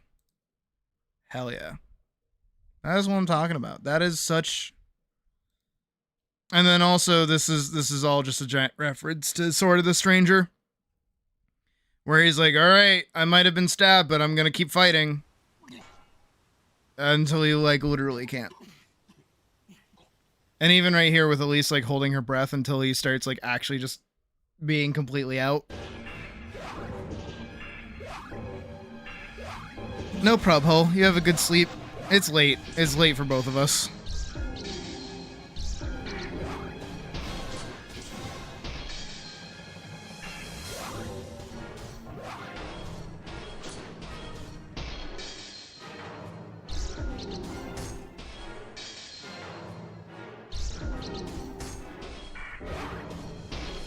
Again, this whole fight, and two, I'm so glad I made it longer. I'm so glad I made it longer than 30 seconds. It really gets to sit for a minute. And I think it is absolutely the highlight of the whole film. I think it is the best part. I think the weakest part is anytime Ophelia is talking. I think that is the weakest part. I think I need to step up my game next time I do any kind of like dialogue. But the next film is going to be very dialogue heavy, so I have to really put in time and effort to make that like good and not annoying. So I really have to like really focus down on what I want my characters to be saying. I can't really have too many like soft put lines or anything like that, I guess. And I need Elise to be like way more of a character. She hasn't been a character for a minute. But with all that being said, I gotta say, thank you for watching. Tonight was really good. We got a lot of stuff done. I'm gonna go through very quickly and double check that I save everything as an MDP. I do not want to have to redo any of this shit. So tomorrow when we come back, we will be starting bright and early unless some more electrician bullshit is going on. Would gestures help? It's not so much the gesturing. It's more so, how do I put it? How long it takes. Because it drives the story. It like pulls everything back for a second and forces you to sit there and read. Right? And if you don't care, you're not gonna read it. That's kind of the problem. So that's like the one hurdle that I'm gonna have to worry about. Because anytime I make people read, they get kind of upset. But hopefully I establish pretty early on that it's gonna be like stuff's gonna happen. Cool shit's gonna go down. You got a almost 10-minute long video to watch, right? So we'll see what we end up doing. But yeah, tomorrow, bright and early, right back here. More work. We'll be doing the background, and then we'll be putting it together into a little animated comic thing with some basic music, nothing crazy. And that should be about it, honestly. I don't think there's much else that we have left to do about that. So whatever is up next is whatever is up next. I don't really have any plans afterwards. If we need to kill time doing something, we'll probably end up killing time doing Minecraft. That's my thought anyways. So, as always, as I struggle to find where my music is, hold on.